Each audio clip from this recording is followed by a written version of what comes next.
What the hell are you?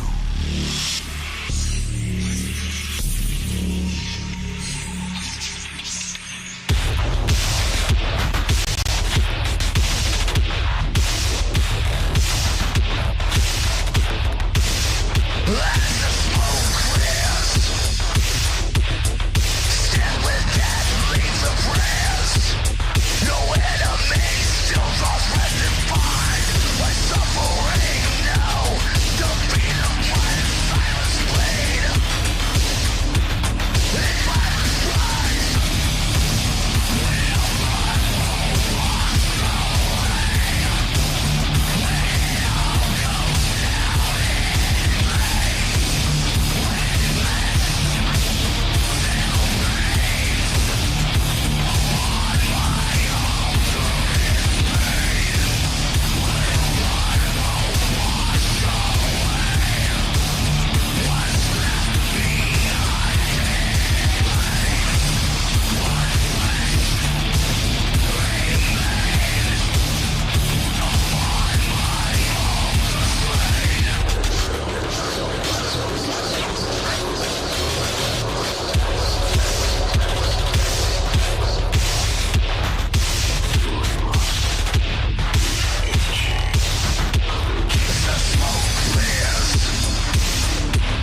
Alright, there we go. Just had to beat it with a hammer hard enough to get it to start working. Hello, everybody out there in TV land. Woo! It's a good one today. How is everybody enjoying this Saturday? Hope you're having a good one. Hope you're having a good killer day, you know? I think that's a little bit loud. Let's go ahead and just bring that down. Really, that's the difference between 13... Okay, there we go. That's the proper volume there. That was a bit loud. That was loud. It was hurting my ears. It was like Miss Piggy when she found out I was frogging around. Oh yes, oh yes, oh yes, oh yes, you know it.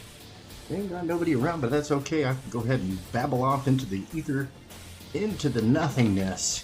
So right now what we got up on screen is cryptic that I'm working on for Devil Flyer. I should say Momentum Comics, Rex Christian, creator of Devil Flyer.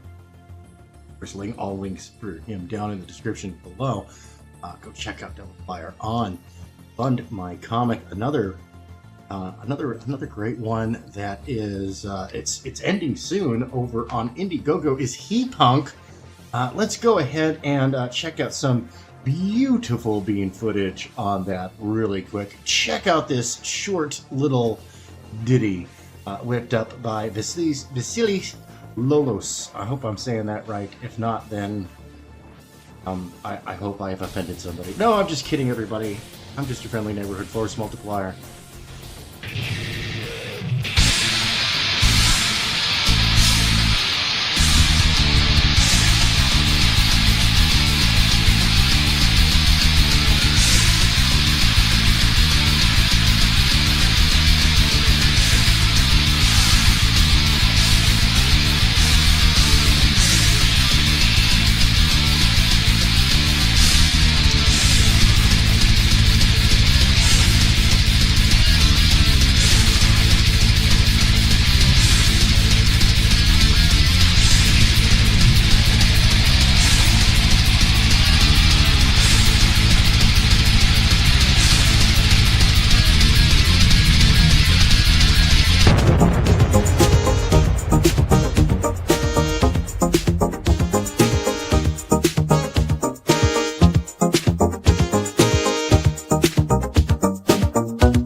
That is some beautiful bean footage, if I don't mind saying so myself. I'm excited. I really want to get this one. So hit me up for a commission today. I need the money. Yeah. I know. Well, the house, I've got income coming from outside areas, but my comic book income, my commission income, that goes towards building my studio and getting me some digital comics. So I know you know somebody out there who needs something. I do all sorts of stuff. Hit me up. I do stuff beyond just illustration. I do graphic design, logo design, all that other fun stuff. So hit me up, see what I can do for you, see if I can fit and help you make more money on your project, sell more books, move more product and whatnot. Speaking of more product getting moved, come check out A Damn Dirty Thing by Doc Blaylock over on Fund My Comic. Bean footage, go!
So yeah, if you're absolutely into the noir shenanigans that Doc's throwing down there, I do highly recommend go check that one out.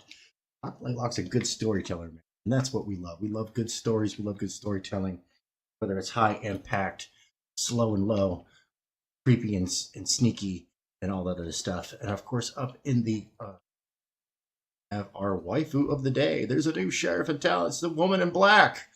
All right, so Fantasy Star Online during the month of April, I am dropping a new waifu every day.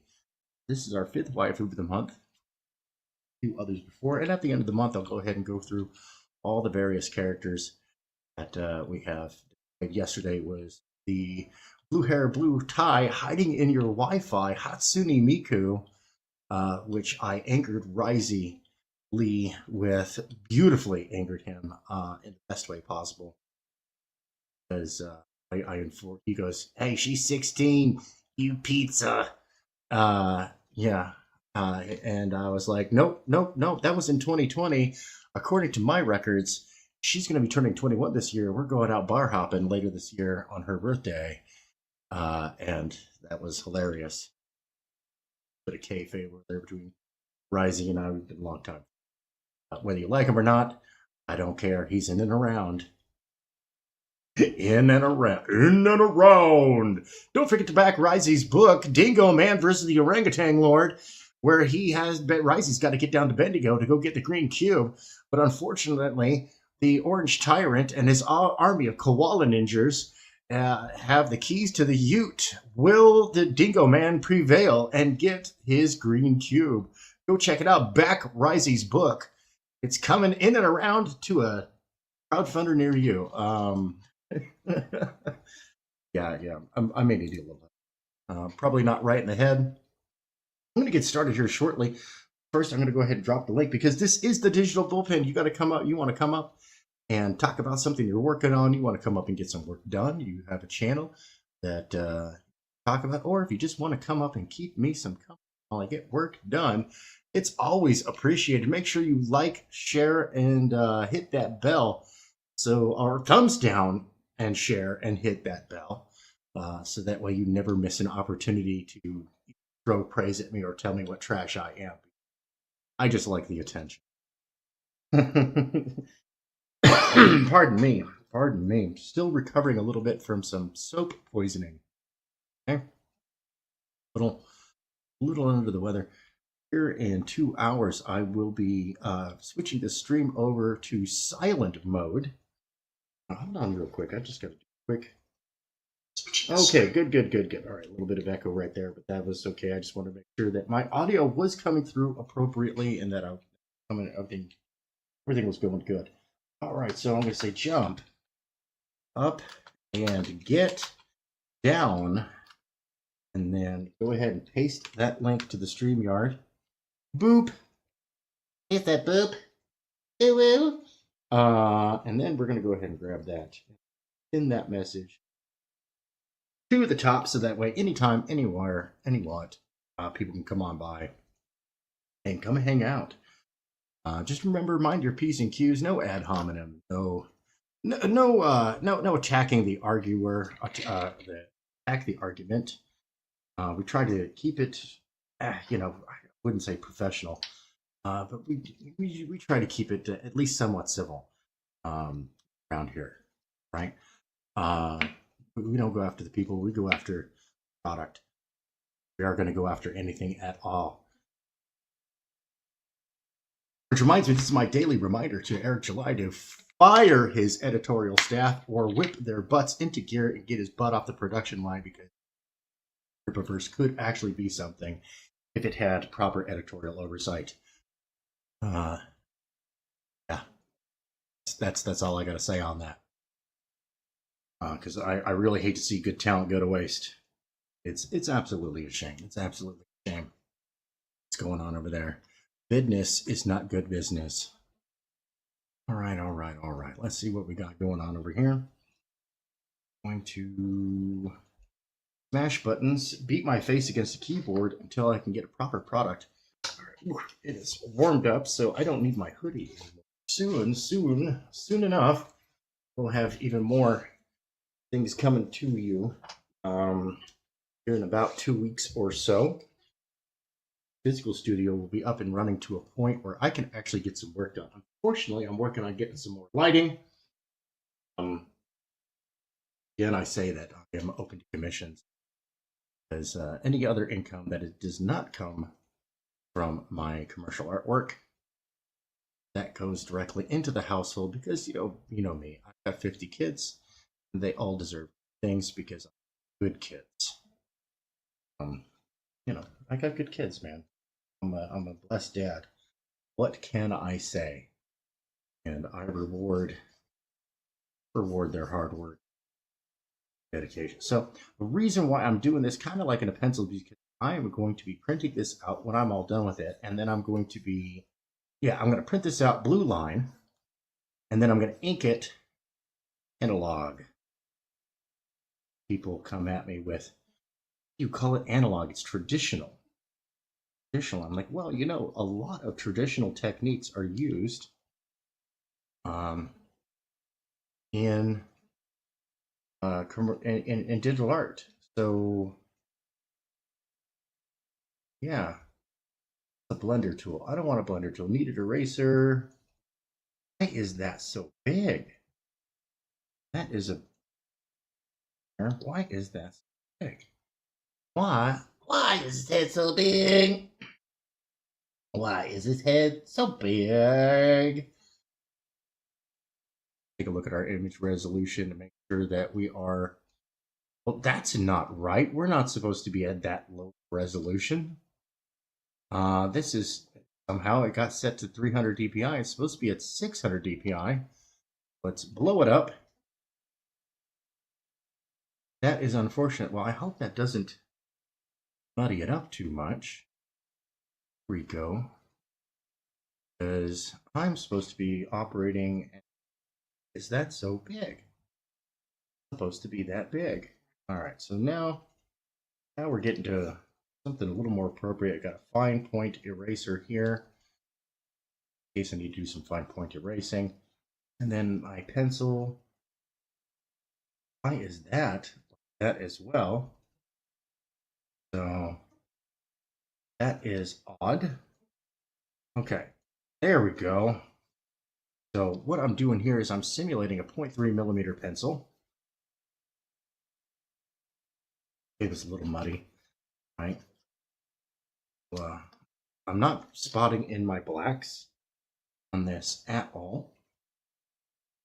Because I'll be talking to Rex about what direction that we want to go for this picture. Inking wise, color wise, and other things like that. And it's good. You want to have good crosstalk between your art team, your editorial team, and your developmental team. Rex has all of that going on with Glitch stepping up to the plate and providing solid editorial assistance and other things to make sure that products are as good as they can possibly get. And that's for you. That's for you, the customer. That's for you, the person who's going to come in and enjoy the stuff. So go check out Devil Flyer. They recently added an Art of Devil Flyer book with decades of developmental artwork and that. And I really personally, I actually get into that. I love to see where a project came from. When I was younger, I owned all the Art of Star Wars books with the Ralph McQuarrie and all those other guys that I should know the names of, but I'm a terrible person because I don't. So, and the reason why I'm doing this and not spotting in the black, so that way I've got at least a little bit of reference for where lines should go. Right? Lines should go below of pencil lines and stuff like that, just in case it goes with a more illustrative line art kind of style. Really all depends on what's going on over there on that. What happened to my background noise? There was supposed to be background noise. Oh, now I remember. I took it off of loop so I could start the show. Blah, blah, blah. There we go. A little overture by Legion Zero. Pardon me, going on in the background. Let's see. Oh, boop. There we go. That way we just don't have any air going on here. Because sometimes I might zone in on the artwork and forget that I have vocal cords. Much to your delight, I am sure. So let's go ahead and zoom in. We've got going on here. So I've got some bass lettering right here. We're going to go ahead and put this. We're going to make some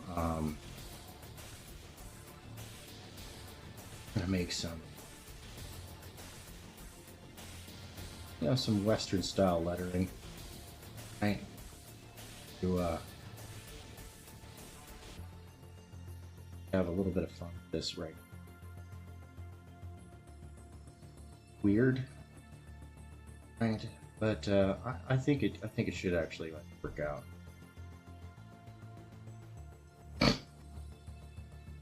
I think it should work out here. We'll see. It could all just be a terrible idea. Yeah.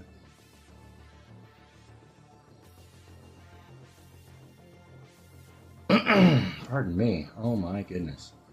All sorts of clogged up today.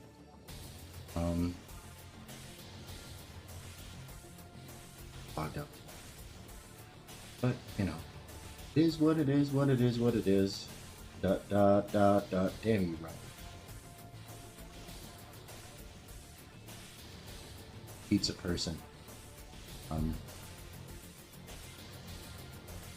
You pizza person. That's right, I called you a human. Disgusting. Disgusting. What else we see here?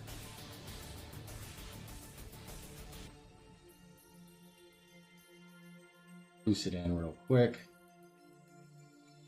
Supposed to be straight point. Almost like a musical. But we'll see. See. Might just be absolutely terrible, and I might just do the whole thing undone. Starting all over again. Swinging.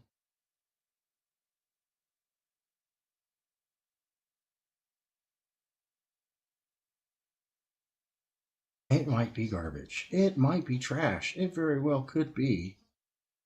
I have been known to lay some stinkers when it comes. And it happens. It happens. It happens to the best of us. Too bad I'm not that part of that crowd. I am the worst of us. Smash that thumbs down button and leave a comment to let me know what kind of trash I am. I need fat material for later. I mean, you know, on this for some. We are doing it for some. Always for some. Always on.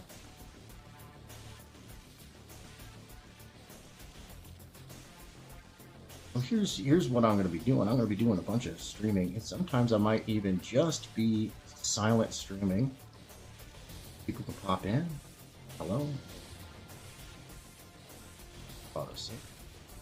Now I overloaded my. Now here's my one issue with. Here's my one issue. Clip Studio is it's terrible with terrible with memory management. It really is. It's absolutely terrible with memory management.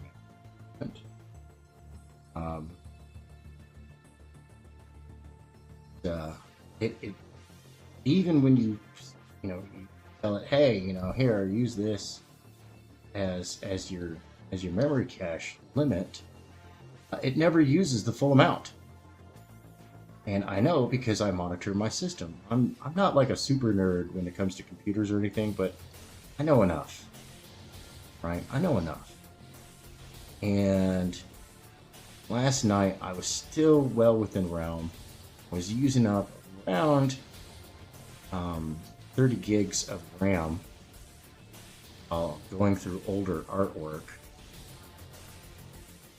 trying to find, and I found a file folder that contained a lot of the developmental art, or as fans have dubbed, the Scalpel verse, on the Scalpel Zero. Here's the interesting thing: am I going to have these vertically or horizontally? I think we'll go ahead and do horizontally. It does lend to a little bit more depth. But we have some base under sketching there. I want this to kind of worn out a little bit. Some of that's going to really only be communicated with good lighting. So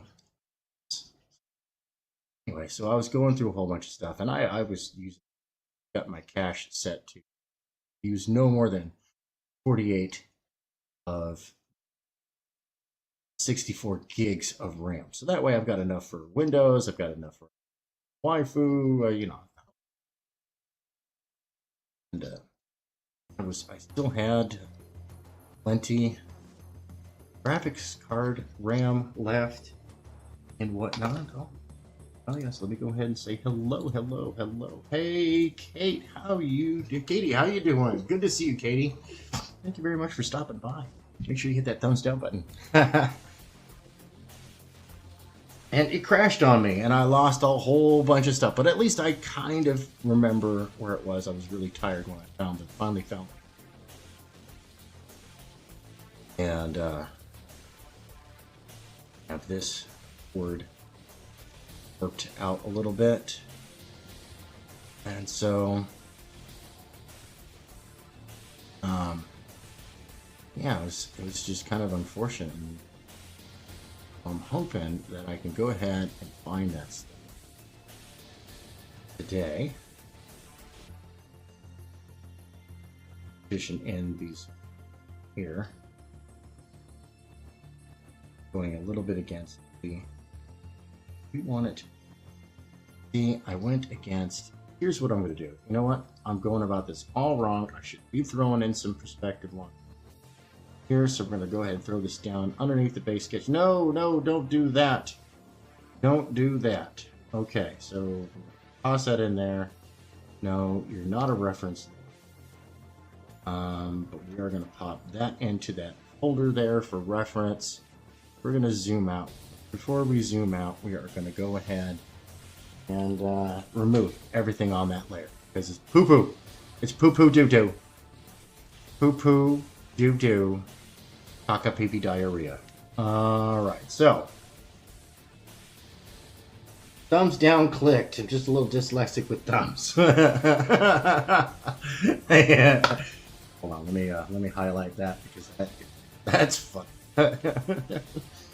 And remember, everybody, it's in my will that on the epitaph on my gravestone will read, "But I thought it was funny." I think that covers like most. So, all right, let's go ahead and grab our tool. We're going to zoom out just a little bit so I can get a good feel for this. Now let's see where I had my old line. I think I had it about there. I think I can actually see it. So we're going to go ahead and draw a line across. Nope, that's too low. All right. Yeah, so we're going to do the hanged man principle, right? Why is it on that layer? No, wrong layer. Bad. It's terrible. Make sure later here at 3 p.m. Eastern, I'm going to be going over to Stark of Iron. I will remain here. I will keep. So we're going to go ahead and drop cross link right there, so that way we have where our perspective from. Keep things kind of online. So that line is good. Go ahead and put that one there. That's sidewalk. the elevation of the sidewalk, the gap, rain gap for the sidewalk, because these in Western times were a little bit elevated off of the ground. They were often made of wood, and the whole point was to keep you out of the rain and the mud. Right, so if we have this guy right here, go ahead and do that, because I want to point this guy right here. So this guy right here, right, we're going to assume that he is about 6 feet tall. So if we draw him over, boop, all right, so that's where he would be standing. So we're going to go ahead and raise it up a little bit. Go back over here. We're going to come there. Here is where he would be. So that would be 6 feet tall. That would be a doorway. That would be the first floor. So we're going to reverse engineer back over to our point there. And we're going to go ahead and draw across so that we've got our 6 feet box. All right, we've got our 6 feet box. That. And draw down. Right, and we're going to go ahead and do across right there, up like that, and then we're going to draw across. That is where our sidewalk goes. Yay! We're going to go ahead and make sure that these perspective lines, this perspective is actually semi-decent. We're going to go ahead and draw in that sidewalk a little bit right there. Right. Right. And we're going to give some room for signage. Signage we want to be a little tall. Balloon is going to be 2 stories tall, so I'm going to go here way off the page a little bit. This is one of the reasons why I like having a physical studio. About there. That would be our second story. Didn't get our second story together again over here. That should be about right there. Good enough, close enough. Government work, etc., etc. Yo, green representation in the house. We have Lorenzo Sleestack. You know, Lorenzo, we were talking about you. About some artwork that you had acquired that had angered the Manny. I had sold it to you. Instead of selling it, giving him first bidding on it. And I went, well, you know, Manny was scooping up all. I even told him, I was like, look, dude, you're scooping up all the artwork. I want to give somebody a chance to get something. And also, I was showing up a picture. I was like, I think Lorenzo actually has the original, the Valkyrie advertisement that go for it. The one there, it has in the background the guy who stabbed with the minigun. I think you have. But anyway, you know, like I said, anybody who wants to come in here and jump on the show, feel free to. Link is pinned to the top at the top of the hour. I will be taking a break. I do have some other stuff today. I'm not really immersed in Dadland. Mama is not working today, so she gets to look around and what. And once again, thank you very much, Lorenzo, for sharing it out this stream out on X. This is awesome. I am streaming on X. It's an X stream, and of course, we can't even bring up an X stream without bringing up. No, not my mayonnaise-powered superheroine.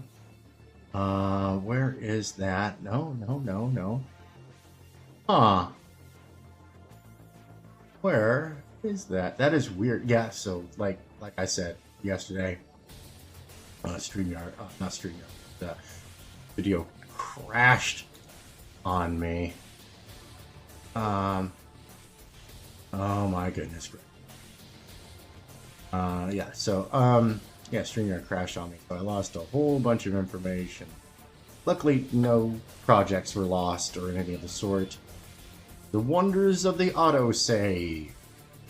Just lost where I put it. So let's see here. Let's go check out the studio. The studio tonight at 7 p.m. Eastern over on the Dawn's channel. We are doing the studio. We got Elysian Fields Oh yeah, with Michael Odom. Absolutely fantastic creator, wonderful storyteller. And we're going to be drawing up some Pax Romana, as it were. Fun. For the studio. Where the heck is the studio? I know I made a.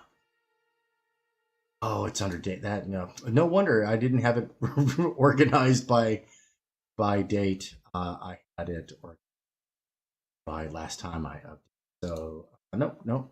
That's not it. That's not it. That's not. Where the heck am I hiding that from myself?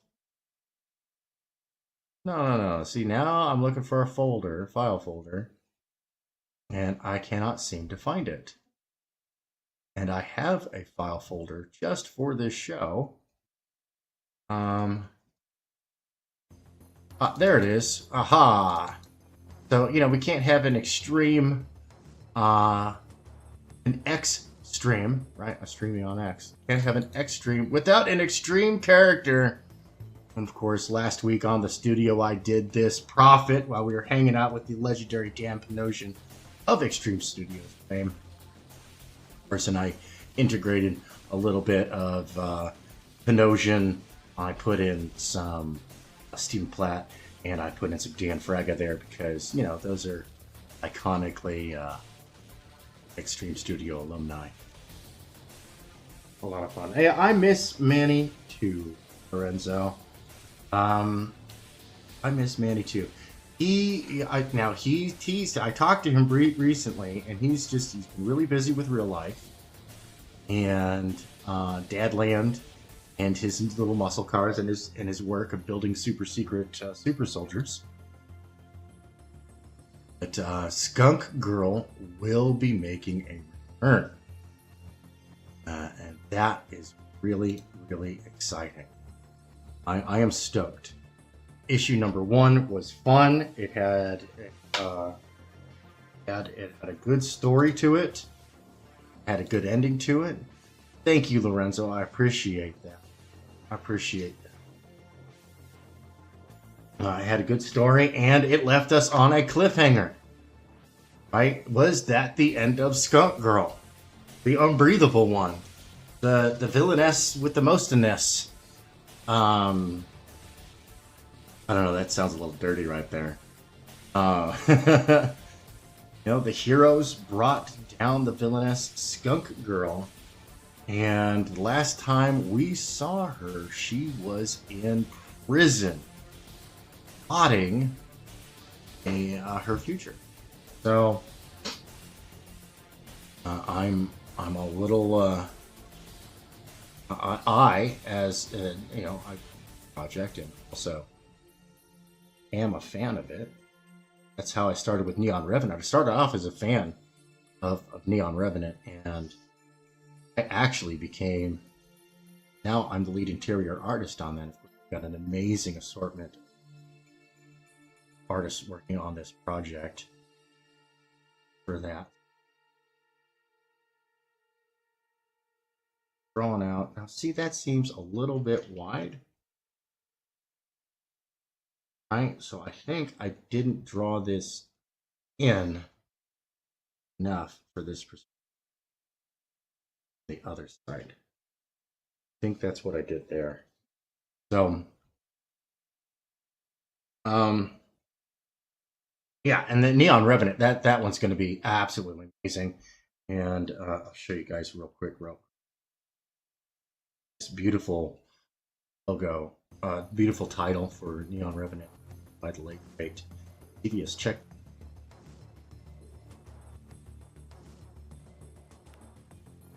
Absolutely fantastic work. I miss the guy. I miss our conversations on design and fine and commercial art. We would geek talk on that excessive amount. This one we're going to put there, and then that's not going to be quite 2 stories tall. You want some signage there, so here's what we're going to do. We're going to go ahead and cut this line half, right? I'm going to find about the halfway point between those 2 points. Then I'm going to bring it back to the perspective point, right? Then I'm going to take a line and draw it in half. Then we're going to take that halfway point and pull it all the way up, and then going to take it to the half point over there, because we want that that storefront. A lot of old West buildings. I don't know if anybody here has ever had an opportunity to visit the old Southwestern United States. There are ghost towns that have towns in them that they have been abandoned for close to 150 years, that still kind of stand. Most of them have rotted away, but the dry arid conditions of the desert do preserve them a little bit longer. And you can still see some of these old buildings, and they were very cubical in the design. Lots of right angles, and they had these facades up front.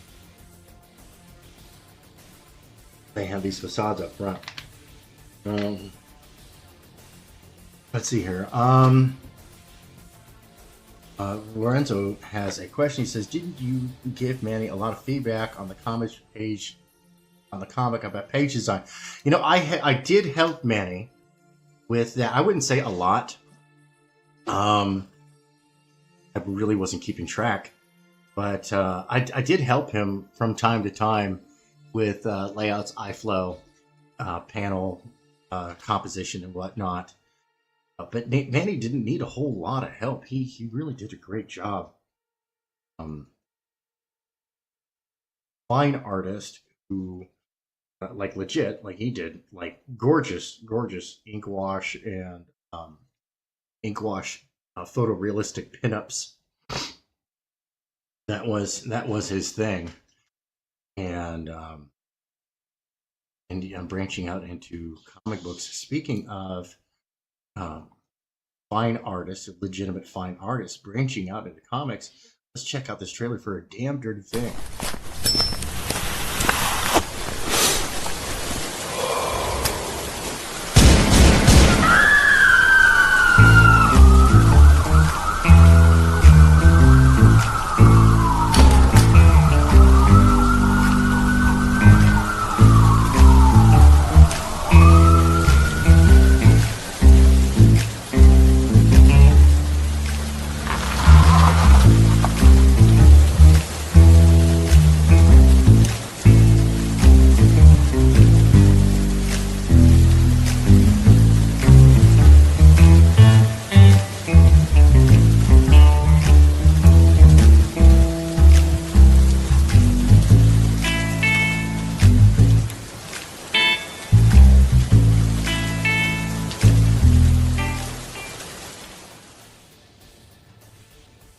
Go check out Damn Dirty Thing over on Fund My Comic. Doc Blaylock's a good storyteller, man. Good storyteller. So I have no doubt that that's going to be an entertaining read. All right, as we continue to work here we're going to have this awning come out about like that. Back to a point there. Bring this. We'll bring this out far. We're going to kind of line up same angle there. Of course, these are all just guidelines, right? When you're using 3D assets, go ahead and breathe a little life into it. We actually not just, come on. Then as I thought about it, I actually don't want to do that because this is the saloon. We do want to bring this out and make a balcony right there. So we'll go ahead and do that because that is square for us to go over that. And then I'm going to bring this in and we're going to put a little joisting right there. So that way we've got proper support. That, and then we can bring back our joisting there. bring this line straight down to there and there. We'll put a little bit of a staircase right there.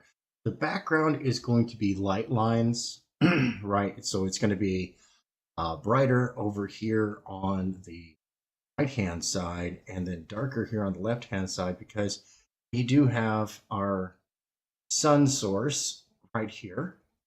So I'm going to be putting some shadows in. Of course, sun source is not quite that low in the sky. It's actually a little higher. So, for instance, like our shadow is going to be coming down this building. Coming down, like say here's our midpoint.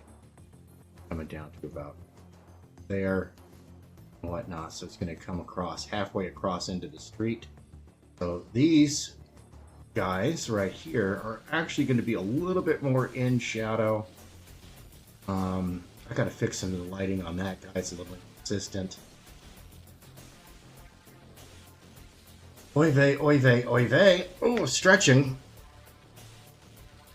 Gotta get a stretch in. Oh.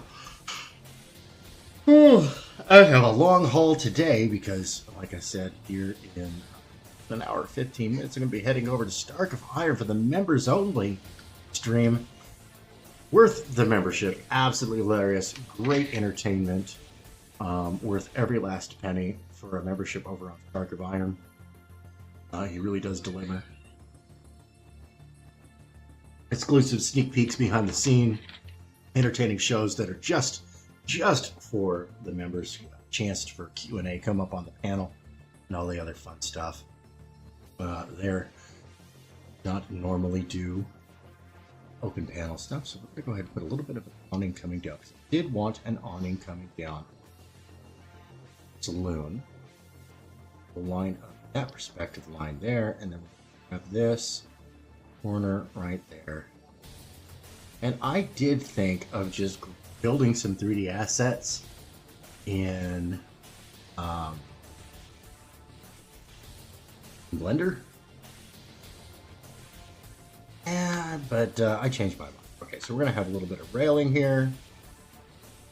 And that out past the point where we need it. And plumb line that's up.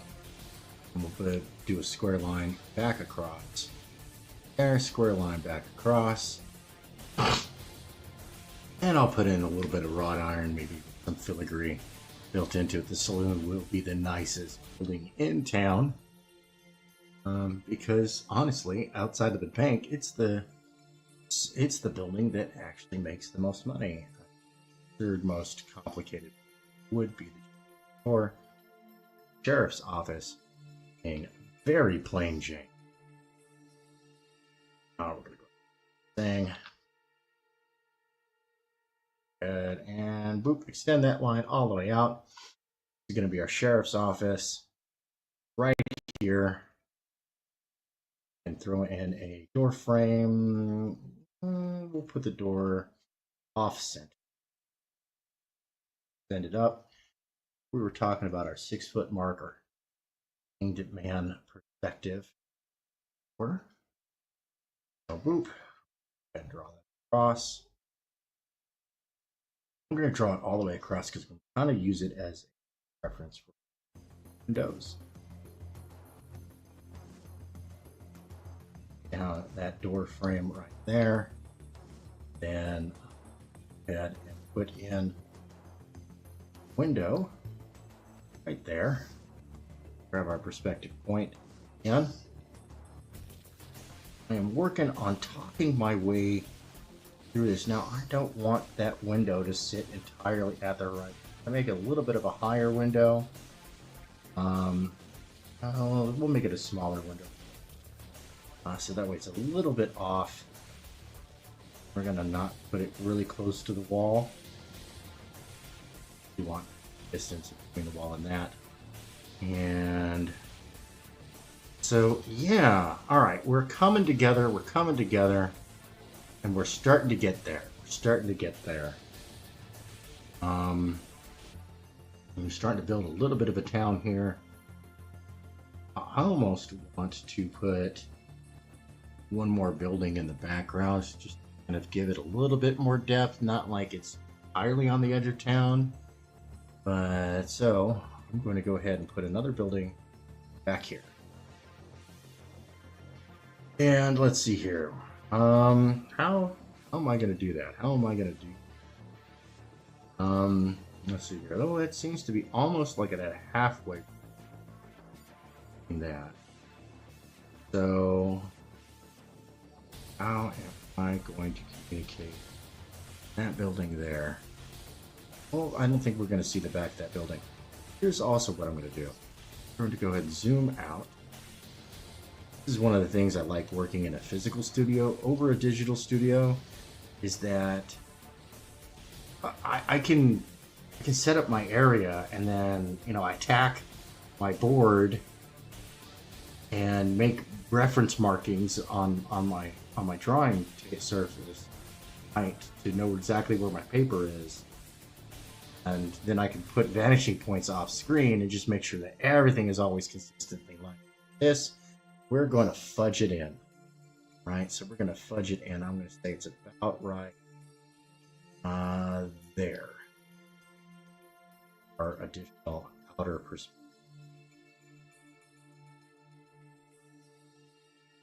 I think that's the horizon. Oh, went a little bit too far. That's fine. So that way, our buildings aren't flat. Don't want them to be flat. Go ahead and do the same thing for the other direction. I shouldn't have done that yet. Make it about. So we're gonna go there. I think bring it up a little bit. Oh, there we go. I can see the line. So about right there, and that's there. That. Goodness gracious. I'm gonna go ahead and do that. See, that puts it at too fisheye an angle. Maybe if I pull it, eat.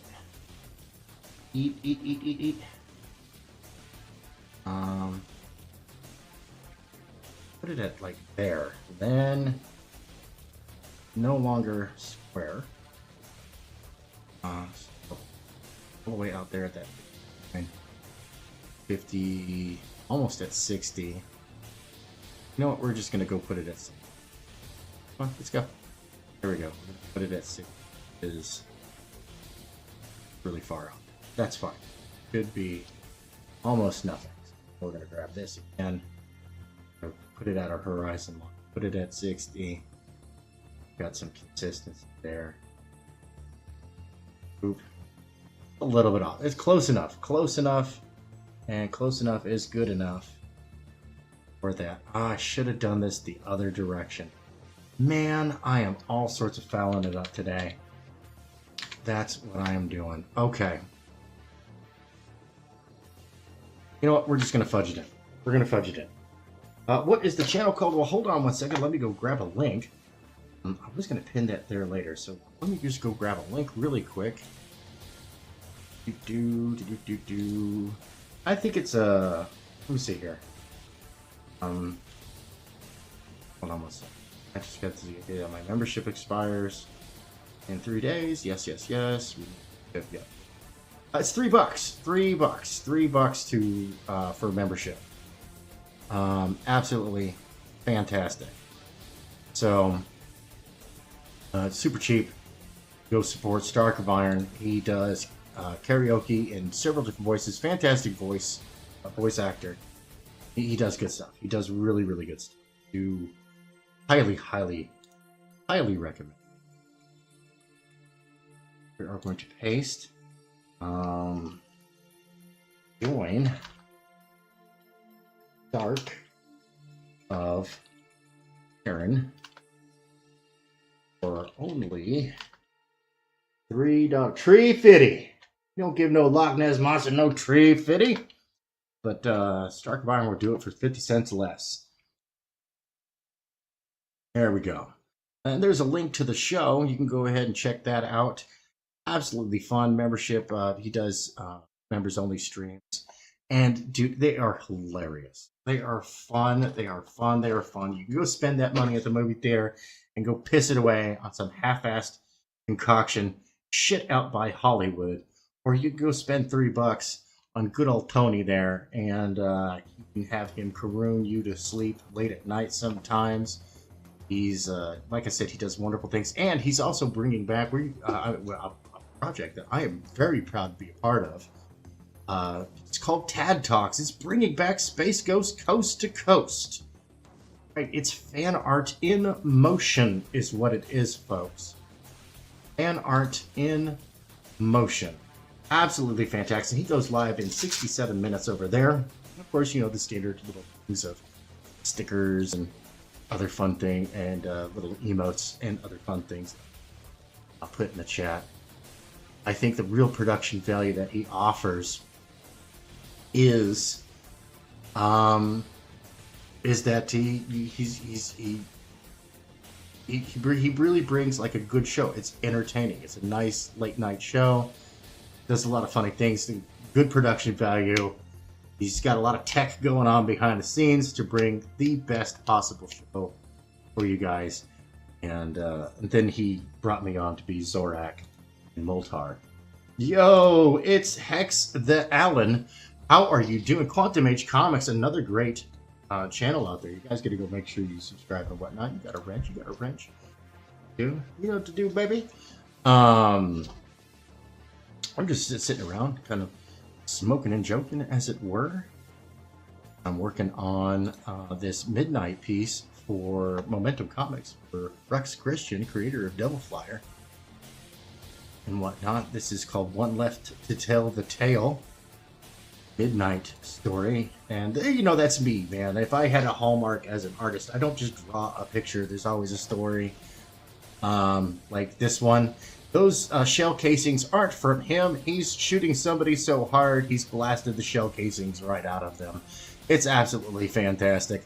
That's what we do. That's what we do. And of course, we've got, I'm working on some logo action here. Logo action! Yeah, I got the grid up and everything. I don't know if you guys can see that. Here, does that show up on the screen? Does that show up? It does show up on the screen. Oh, thank you. At midnight on fire. Yes, oh yes. A lot of fun, folks. A lot of fun. And then after, and so I'll still be streaming over here because I'm going to be, even though I'm going to be going to hang out over on Stark of Iron, the members only stream. I still will be drawing over here. So be sure to check in every once in a while, see what kind of progress I've made. Once I'm done with this, I'm going to be working on the Apex Predator logo a little bit. I've got a few different ideas. I might go a little old school with it. Have a little fun. And whatnot. Yeah, so we'll see. Eventually, I've got to vectorize it, and I'm not looking forward to that. I found out that I've got to re-download Ink. I think it's called Ink something. Dang it, man. Let me see here. Adobe Illustrator, open source alternative. Yes, it's called Inkscape. So I'm downloading Inkscape. Current stable version is 1.4. It's a good program. But let's go ahead and download our Windows install. Start in 2 seconds. Good. I do use a lot of open source alternatives to mainstream to mainstream software. Like I use LibreOffice instead of Windows Excel. It does the exact same functions that I need from Excel. Excel's a very old program and has been broken down many times. Microsoft, the whole, you will own nothing. It eats the bugs. Well, you know what, bud? I'm gonna find an alternative product. Eat my ass. How about that? How about that? Cash me outside. I use GIMP instead of Photoshop. I use Blender instead of 3D Studio Max. I did used to use 3D Studio Max, but then they went subscription. And I was like, you guys can kiss my butt. I think even ZBrush went. I think ZBrush even went subscription model. And it's like, no, I'm done. I'm not playing with it. There's plenty of open source software that, yeah, it's not for people who don't know what, there's a bit of a learning curve, I should say. It's not for that. It's that there's a bit of a learning curve. And you can get over that learning curve really quickly on YouTube. Like, it takes, seriously, a couple of hours of learning. And then maybe 2-3 hours on top of that of practicing what you're learning while you're learning, not wait till after. And then, boom, you're proficient in a new software. It's not hard. So get out there and get away from the subscription services. Send a message to these corporations that it's BS and that ownership is king. Right? That's why I love physical comics. I love the people out there who are delivering digital comics, and when they do deliver me a digital comics, it's not some DRM, go to a website kind of stuff, although I don't mind going to a website, but I like the downloadable, right? I like a downloadable format. So speaking of owning what you buy, go check out EDGEPUNK Magazine, edgepunk.net, link in the description below. Issue number 2 is out. It's over 200 pages of content, articles, short stories, comic books, music, videos, all sorts of stuff, digital, analog. It's all there, and it's packed into an immersive experience where you get to dive into a world over 200 years in the future and experience the things that people used to enjoy in the past that are new to us now, right? Mindfuck! So, really, really good. Great presentation. I've been on top of this thing since it was in its prototype stages. Comey really bringing the heat and bringing out a fantastic product. Scalpel Zero will be in there with the Apex Predator in issue number 3. So issue number 2 is out. I believe it's out right now, and you can go to edgepunk.net. It's $20 for the digital version, $30 for the physical version. Now, the physical version is shipped to you on a little tiny little credit card type thing, right? With this removable little flash drive. Pop into your favorite device. They're still working on getting an interface for phones, right? There's a technical issue there. Phones are not designed to read chips. So that's the only issue with that right now. That's a tech issue that's working on being, and once that's solved, man, that's game.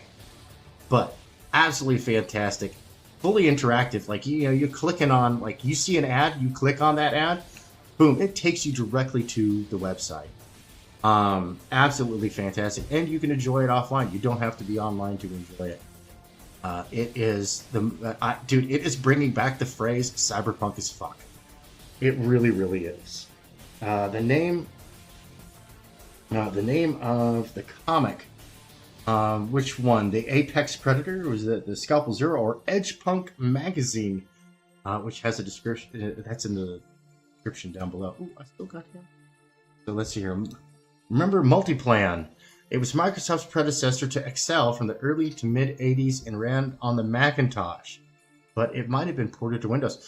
Hell, I didn't know about that one. I honestly didn't get into Excel because that was grown-up nerd stuff. I honestly didn't get into Microsoft Excel until about the mid 90s.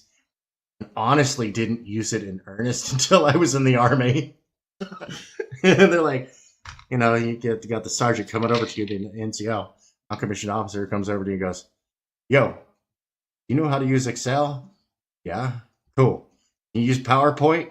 Yeah, good. All right, I got a task for you. Dang it, I should have said no." And I love PowerPoint. PowerPoint's great for giving presentations. It's sometimes you have functionality that is all you need, right? Sometimes you hit, like, you can only get better, only make a better wrench by building better materials. All these, late night, as seen on TV wrenches that you see that, this is the last wrench you ever need to buy. They're all garbage. Like, they're all pure dookie. Like, for real. Every last thing of one. Single one. Pure dookie. Right? So, like, yeah. Like, sometimes functionality just reaches a point where that's it. That's all the functionality you need. A hammer is largely a hammer. I've seen the hammer get reinvented so many times, and there's tons of hammers for different things. And we've got Justin Belmont. Hail, Justin Belmont. You know what? That's a good point. That's a really good point. Justin, you brought up a wonderful point there. So make sure you guys go check out Pencils Down. I'm gonna bring that up. Oh, why are you? You're supposed to. Okay, yeah, there we go. Boop. This is my entry to the Pencils Down art contest right there. The art contest submissions are closed. Now, I have not been staying on top of things to see what the status is on that. I'm judging, but man, the entries that were put in for this, you get to watch amazing people come out of the woodwork and just make some incredible art, dude. Like, it's mind blowing. It's mind blowing. And I love fan art. I was showing off some fan art for Scalpel Zero last night over on Omer Glitch's channel. Make sure you go check him out. I think I have his description down below. I'm going to be linking a whole bunch of stuff down below. So make sure you hit me up on X with channel links. Send me a Google Drive or some way that I got a Dropbox or something like that, so I can download the full version of your trailers, a high definition version of your trailers. I would like showing that stuff off, or if you have a storefront product that you want to get seen out there. I do have an audience that is interested in that. Lorenzo Sleestack says, my dad was an electrician before his health started to decline. Multiplan and Excel were extremely useful for giving customers estimates as to the cost of wiring a building. Yeah, that's when I got into Excel. I was helping out we had a family business where we did tile. So my stepdad, Will Starr, he had a tile business called Star Tile, and I grew up doing that. And then eventually, when he and my mom got a divorce, I started helping out with his administrative stuff because my mom did all. And so I stepped in and started helping him out with all of his paperwork, getting the estimate, receipts, and all that. Receipts to invoices. That's the word I was looking for. Invoices to his clients and stuff. So yeah, I got into it. This picture cracks me up because unfortunately my name. No, that's right. It's backwards on. I go look over there. Yeah, you can see the pen is down. It's on the ground, broken in half, because the pen is mightier than the sword. The pencil just broke the pen. The sword is worries for its life. Pencils Down is coming this summer. They're almost done with it. I got Dillard on the interiors for that, and a bunch of amazing artwork. Every time I see artwork for that, it's such a great quality. It's hard for me to tell who's the fan art and who's the production art. And I love that. I love it when people are inspired by something. And this is just so silly. It's so ridiculously silly. And, you know, we need it. We need a little silly, a little levity, a little fun, a little mirth in our stuff. So right now, what I'm going to do after this is done doing its thing, after we've shown speed, time-lapse drawing for my entry to Pencils Down Art Contest, I'm going to go ahead and take a quick break here for a little bit, go stretch my bones, refill, go see if the coffee has arrived. I haven't had any coffee yet. I'm sipping on soda, and I really don't want to. Really, I almost don't even drink soda at all anymore. And I've got a 12-ounce cup of soda here, and I'm sipping at it. I'm just like, ugh. It's so disgustingly sweet.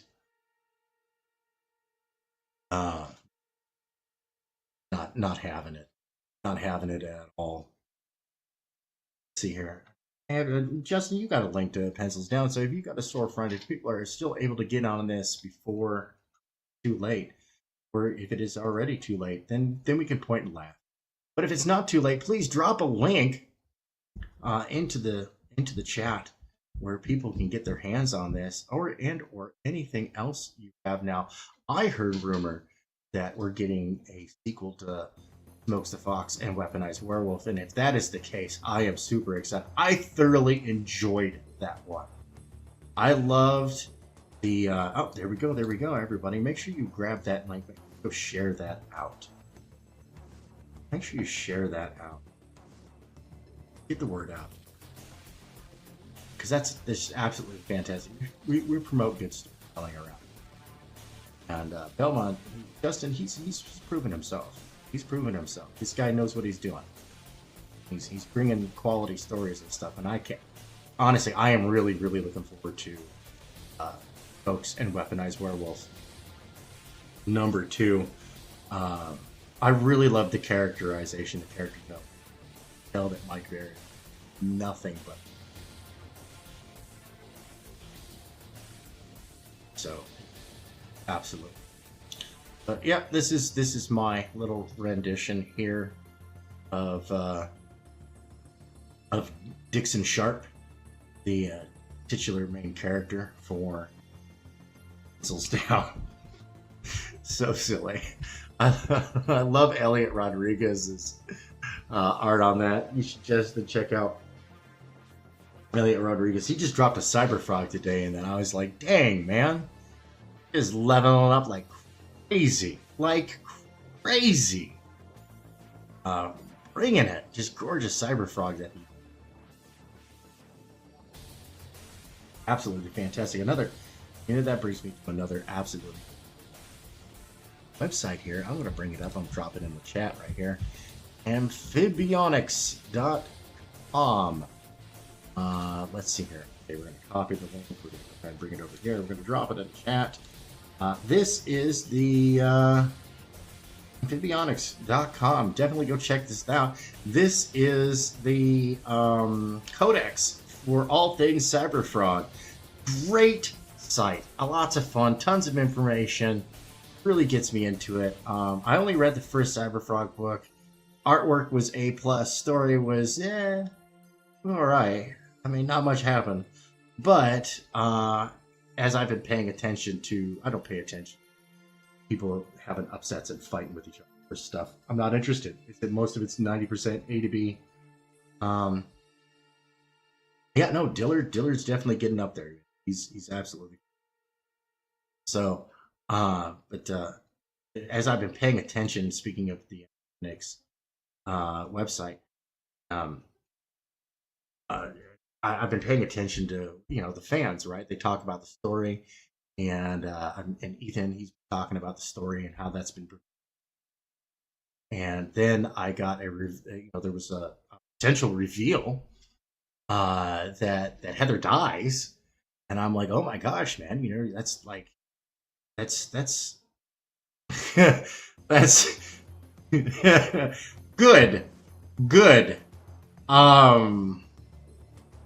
It's no big deal that I'm going to speak on this really quickly, right? This is not shade, right? This is not shade.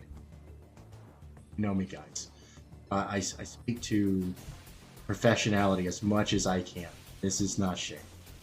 This right here is a comment. Is absolutely on point. Yellow Flash makes enough money that he could have paid Dillard and given him a beautiful chunk. And Yellow Flash burned a bunch of bridges because Dillard was like, you know, Yellow Flash really popular. He's got a whole bunch of support, and majority of it coming from Comicsgate. Then Yellow Flash and Ethan, they have been falling out. I don't know what it was about. I don't care. I don't care. This is my face of I don't care. Right? But, like, in that, because Yellow Flash, he doesn't have to worry about it. He doesn't have to. He's got his super chats money. He's got his monetization from his channel. You know, he does content that is in demand. But, like, bro, dude, you better pay Dillard at this point, because you cost him a paycheck. And it's no secret that Dillard and I don't get along. But, dude, I will not stand for Dillard being treated like that. That's not cool. That's not okay. So get right with him, man. Get right with your artist. Get him paid. Get him paid. That gets me heated right there. Stiffing your staff. Right? Stiffing your staff, not a good idea. But you know, if you want a truly original, great concept, go check out Brother Kit. Now Bionic Bro was supposed to send me his trailer, and he said that he'd uploaded it, but I don't see it anywhere. So maybe I did something wrong. I gotta get with him. You know, all that stuff. Yeah, and that's totally fine, dude. That's totally fine. Look. You know, I stand by, I'd rather a comic launch late than deliver late, and I'd rather it be delivered late than be mediocre. Right? And, like, you know, some of the guys, like, you know, Fraga and Ethan, their comics are late. Understandable. People made an investment in them. And they have every right to be upset. But they're going to rock. Like, they're going to rock. Right? That's better than being mediocre. Like, you know, look at Niobe. It's a mediocre on a good day. It's a mediocre comic. Oh, look, I launched I deliver on time, blah blah blah. It's like, dude, you're nobody, man. You know? You're only slightly better off than I am. Like, for real. And I'm a nobody. So that's you know, take that as you will. But like, I'd rather be delivered late than be mediocre. But launching late, that's totally fine. Whatever, it's launching late. Dealer getting screwed on a paycheck. That's where I kind of wag the finger, and it's like, dude, just get right with him, right? You've got money. I know you got money, and you may not be able to pay him all at once. But pay him. You know, you can do that. You can make payments to him. Get right. Dillard's got a family, dude. Dillard's got a family. He's got a family to support. And that hits really close to home. Because, you know, me and my 58 children. So get the guy paid. Get right with him. And, you know, once you go out there and you say, hey, you know, I paid my artist. And whatnot. Let's see here. Now, literally, Tales Beyond the Gate. I don't know what that is. Somebody in the chat, fill me in, because, you know, I don't. Oh, Tales Beyond the Gate.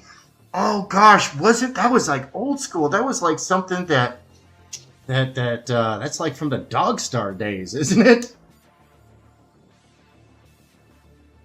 Yeah.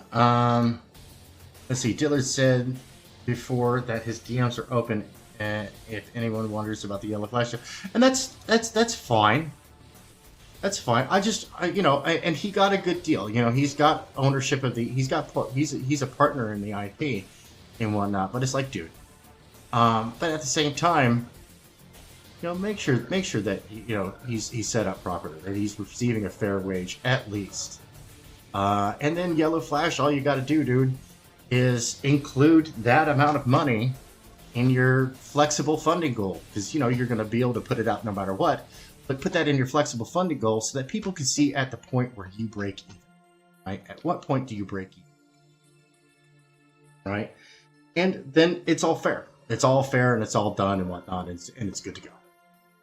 It's a simple solution. There doesn't have to be all this vitriol. There doesn't have to be all this whinging and whining and crying like little schoolgirls over this stuff. Like, it can just be simple, good business.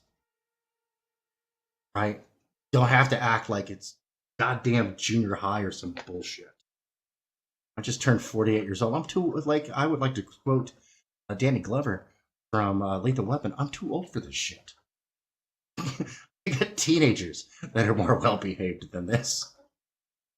And they're teenagers. Teenagers are all insane.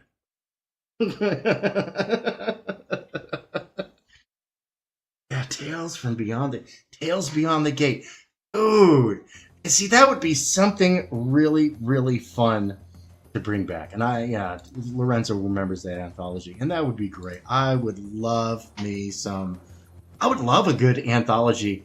Even though I was never a fan of War Campaign, I did love their CG magazine idea. I really did. And if they hadn't just, they didn't just poison the web. They were actively peeing and pooing in it. If they hadn't done that, that could have been such a great success. That would have been just money, money, money, money, money. So yeah, the book is being edited Yellow Flash. Yellow Flash said. I believe all the artwork is done. Is what Justin Belmont saying, and that's fine. That's great. I'm like, dude, for real. And here's you take all this with a grain of salt. Because here I'm gonna go ahead and pull something up. I think I have it in no, it's not one of my recent files that I've opened. So we're gonna go in here. I'm still getting things organized because I'm one to talk about launching a book late. So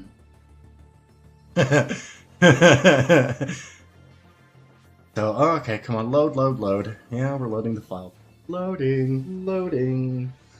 And that's my opinion on the Middle East. So yeah, like I want to talk about book being launched late. I started working on this years ago and it's coming back again. We're gonna do, it's been so long, I'm remastering it. That's how long it's been since I intended to launch this. I think I was working on this right before I moved from California to Illinois. And when we got here, it was just like, oh my goodness, all the craziness. Just getting here was insane. But, so, whatever. I'm going to remaster it, update the artwork, get things kind of noodled out here. I've leveled up as an artist since I was last doing this. And we're going to use this to kind of help develop the style for the upcoming Neon Revenant book coming out from Rock Hard Comics.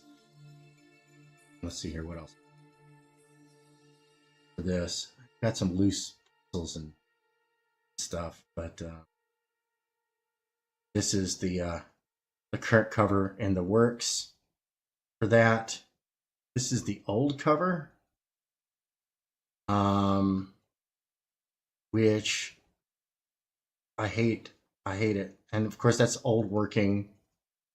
That's the old working title that I just slapped there. Of course, it's in fonts that I no longer have on my computer. I no longer have the fonts on this. There, yeah. See, it's all stupid and messed up. So I can nuke that entire layer there. Yep. Boop boop. Goodbye. That's the old opening page. We're bringing this back. This will be coming out in EDGEPUNK Magazine. The issue number 3. I don't know when that one comes out. I know that it comes out quarterly.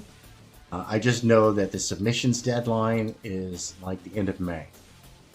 So I've got till the end of May to get this whole thing noodled out and get it resubmitted. And I've got a wonderful editorial staff on that. So you can be reassured that it's actually going to be good. Looking at you, Ripaverse. Looking at you. Oh, let's see what you say. Says the difference is that Ethan launches multiple campaigns and fulfills them for. I'm liking black and white drawings, and that's one of the things that we're going to do, because I won't be able to for this, because I'm not making enough money on the magazine for 0 to 12 to hire a colorist. I do have a colorist. It's the same colorist that we're using for Neon Revenant. So we might do like some test pages, might pay him to do some stuff like that, but I can't afford to hire a colorist for this, so it will be in black and white. It will be in black and white. I do have a couple of panels that I really do enjoy. See here, I like this one. It's silhouetted. And of course I've leveled up on figure drawing and stuff like that, so it's going to be a little bit better. Or Zero's running through the jungle, right? Being shot at, jumps through the clearing and gets hit. Nice little detail right there. Make it a little more apparent. Sliding down the hill and then being chased after the robots and hitting the tripwire. Of course, there are tripwires. I've kind of made. I try to make one semi-obvious. See here if I can grab tool so that people can see what I'm pointing at here. So make one semi-obvious, but you look, there are, in this organic no straight line environment, there are some straight lines. And that leads us, of course, to this panel. Then the tripping of the tripwire. I'll put in a sound effect there. And leads us to this school nod to the Crack Pack with a Crackoom explosion as Zero annihilates the jungle. And on the next page, climbing up to the top, another little silhouette shot, taking a wonder-eyed peek at the carnage that she hath fought. And with her mouse ate the cat, nanny boo-boo face, and Scalpel 12's completely, I'm unimpressed. He went off mission next Tuesday. And of course, the mission's not done because arrogance, hubris be thy undoing. And the Soviet cyborg is back up with its minigun arm, coming out with a resounding brrr, sending them scattering. Going into a flanking action, of course, but the Borg, quick to respond, grabbing her, slamming her to the ground, firing futilely. You see that she's all taka, firing, but we're revealed in this panel that was all in futility because, all you're doing is flattening ammunition. Just wasting money at that point, and a nice good curse stop.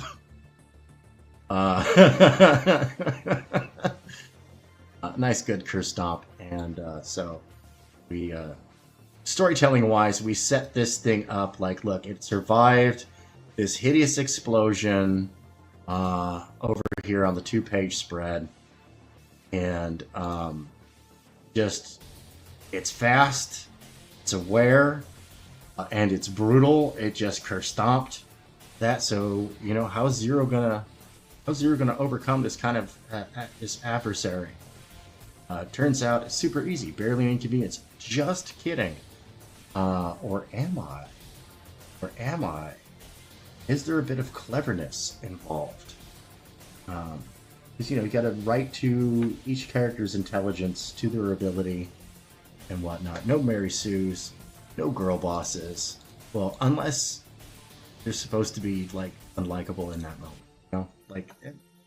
Not all characters are supposed to be likable. Going on here. Thank you very much, man. I appreciate it. Thank you. Yeah, so, yeah, Yellow Flash, pay Dillard, man. Come on, bro. Come on, dude. I was an early supporter of Yellow Flash. Now, I got tired. Like, after, I don't know, like, how long have I been in CG, man? 7 years now? I got tired of the whole, you know, wokies, SJWs, woke stuff, or whatever, dude. Like, I could get better results cleaning the paint off the side of my house by yelling at it. Right? Nothing's going to happen. Just close your wallet and walk away and don't even acknowledge their existence. And every time you acknowledge their existence, you're granting them power. That's why the names of fallen angels and demons alike were removed from the Bible and replaced with the word Satan. Names are power. Right? Most people don't know that Azrael is the snake in the garden. It's not Lucifer. Azrael. Azrael is judge and the tester of faith. That was Azrael's job, or all from grace, right? But nobody knows that. It's been name was removed, Stalinized almost, but replaced with the word. So you know what? Yeah, F them. Don't even pay attention to them. Don't hate watch it. Don't do nothing. It doesn't exist. Look at the trailer and go, yeah, it's trash. And when somebody brings it up, you go, oh yeah, I heard about that. I heard it was garbage too. And move on and go, you know what? You know what's really good? You know what I'm really into? What book I'm looking forward to?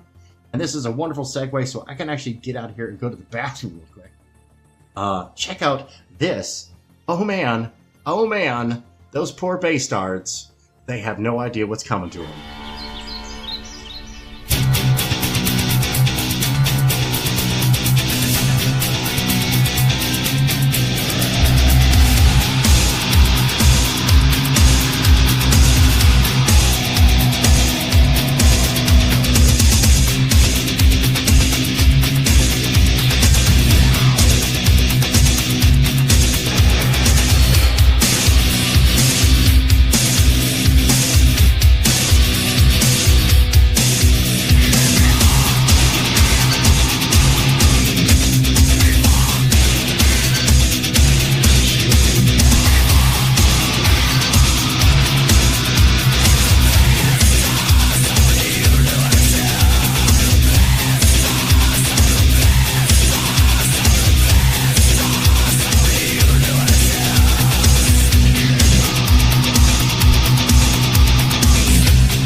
All right, we are back. We are back. We are back. Hey, El Jefe Bonito, hit me up outside of school. Oh yeah, no, sure will, bud. Sure will. Yeah, no, I gotta hit you up. I'll hit you up on the Facebooks. I gotta make sure you got my phone number too. So, hopefully I haven't missed you entirely over there. I had to go take a break for a little bit. Go get some elixir of life, aka the coffee, the deliciousness, as it were. Whoop! There we go. A nice little fade transition. Waifu back up in the corner. Today's waifu, the new sheriff in town. Right, there's a new sheriff for Aleo Town that no longer exists. Find that out. A little bit of a reveal, not a spoiler. That's a reveal, because remember, it's only a reveal is only a spoiler if the journey to it is not worth taking again. Oh yeah, by the way, Darth Vader is Luke's father. You didn't know. That's one of my favorite examples to use there. Like, you know, sorry. They destroyed the Death Star. The good guys win. Luke becomes the last Jedi. And then Jar Jar Abrams got his hands on everything. And Ruin Johnson. And they've earned those nicknames. That was terrible. Terrible storytelling. Absolutely awful. Alright. So here in a little under 20 minutes, I'm going to be going over to Stark of Iron to go to the members only stream and go hang out there. But I will still be here drawing. Oh, that's hot. Oh, it's fresh and hot. Delicious. My wife made it. Oh, boy, that's strong. Yeah, I try to limit myself to just a few slices of my wife's coffee a day. Holy smokes. There's mil-spec, and then there's what she makes. That is really strong coffee. Holy smokes. And I only put it like a splash of milk in my coffee just to lighten the color a little bit. Holy moly. You know, anybody who's mixed colors on a palette knows that if you've got a whole lot, if you just got a really concentrated pigment, you're not getting very far quickly. So, all right, let's go ahead and get back to this here. I got to keep an eye on the time. So we've got our simulated, I think if I remember correctly, I'm using the equivalent of a 0.0, or I should say, yeah, I'm using the equivalent of a I'm using the equivalent of a 0.5 millimeter pencil. Very large picture is, this is actually 3, I'll zoom out and show everybody. So you can see here with my little danger zones and everything that I set up for myself. Boop, there we go. That I have, this is actually 3 11x17 boards. I will be printing this out in blue line once it is all said and done, and then inking it analog. And all traditional, but like I've said before, a lot of traditional techniques in digital art. And so I call it analog fog art. It's fun. It's fun. We like to have fun. A little bit of hang down on that awning. Get our thing, and then go ahead and figure out. I'm just eyeballing it, honestly. I could put a lot of.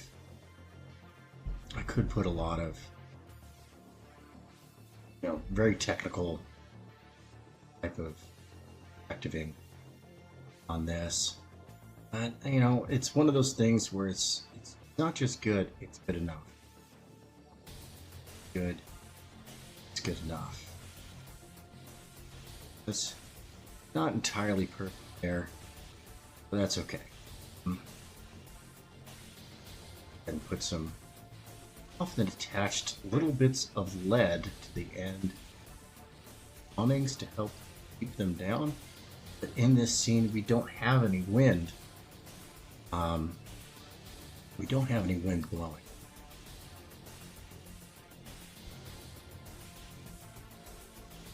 We're gonna go ahead and wrap it around the beam here. A little bit of a beam. And draw a happy little beam coming. Going back down.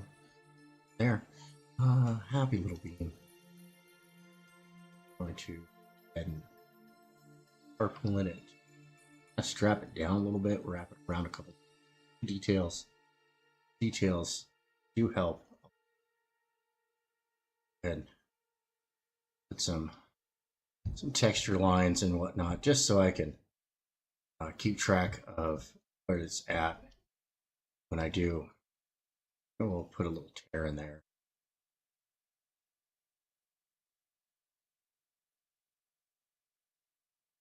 You know what I'm going to do? I'm going to hide my fudge up there. Tear.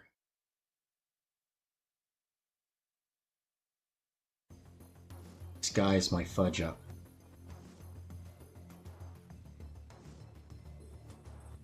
Or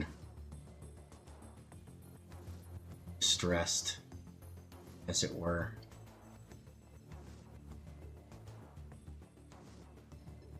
Odd iron, so we're gonna drill it up a little bit. Come back out. So a larger one up here.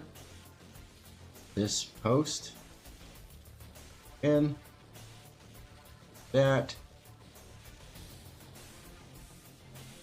thingy, my bobber. I want to put one in the middle point. I normally don't. I usually like to avoid putting stuff at middle points.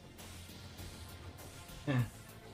Is what it is. Yo, and there is my boy himself, Johnny T-Rex, my eldest of my sons. Son, I had the most messed up dream last night. I had a dream that there was a zombie apocalypse going on, and then you got infected by zombies, and then I spent the rest of the dream searching for a cure, and it was very, very upsetting. Thought I'd share that with you. I was like, dude, no. No. And it just got really weird. And like Art of Roy was there for some reason, and he had like this Kit meets Riding Bean kind of car. It was kind of like, you know, Kit meets Riding Bean meets the car from Cyberpunk 2077, that titular car you see in all the advertisements and whatnot. And it was super weird dream, dude. super weird dream. All right, so we're gonna put another railing right there. We're gonna put another right here. These I don't want. Now I could, you know, go ahead and put in, you know, a whole bunch of stuff. Like I said, you know, even if you're using 3D assets or if you're using pre-drawn, like heavily ruled stuff, give it a little life, give it a little variance, give it a little bit of messed up.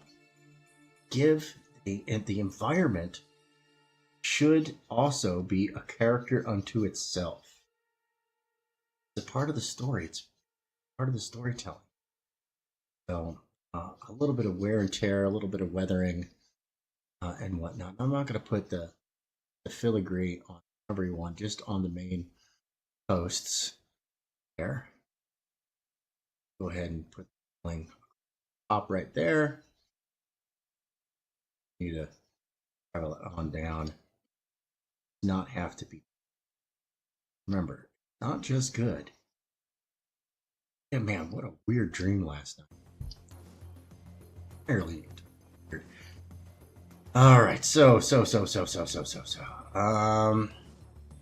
Yeah. Let's see here. This is where we're almost flat on perspective here, even though that's not what it should be. you actually want to grab our eraser tool. He's out a little.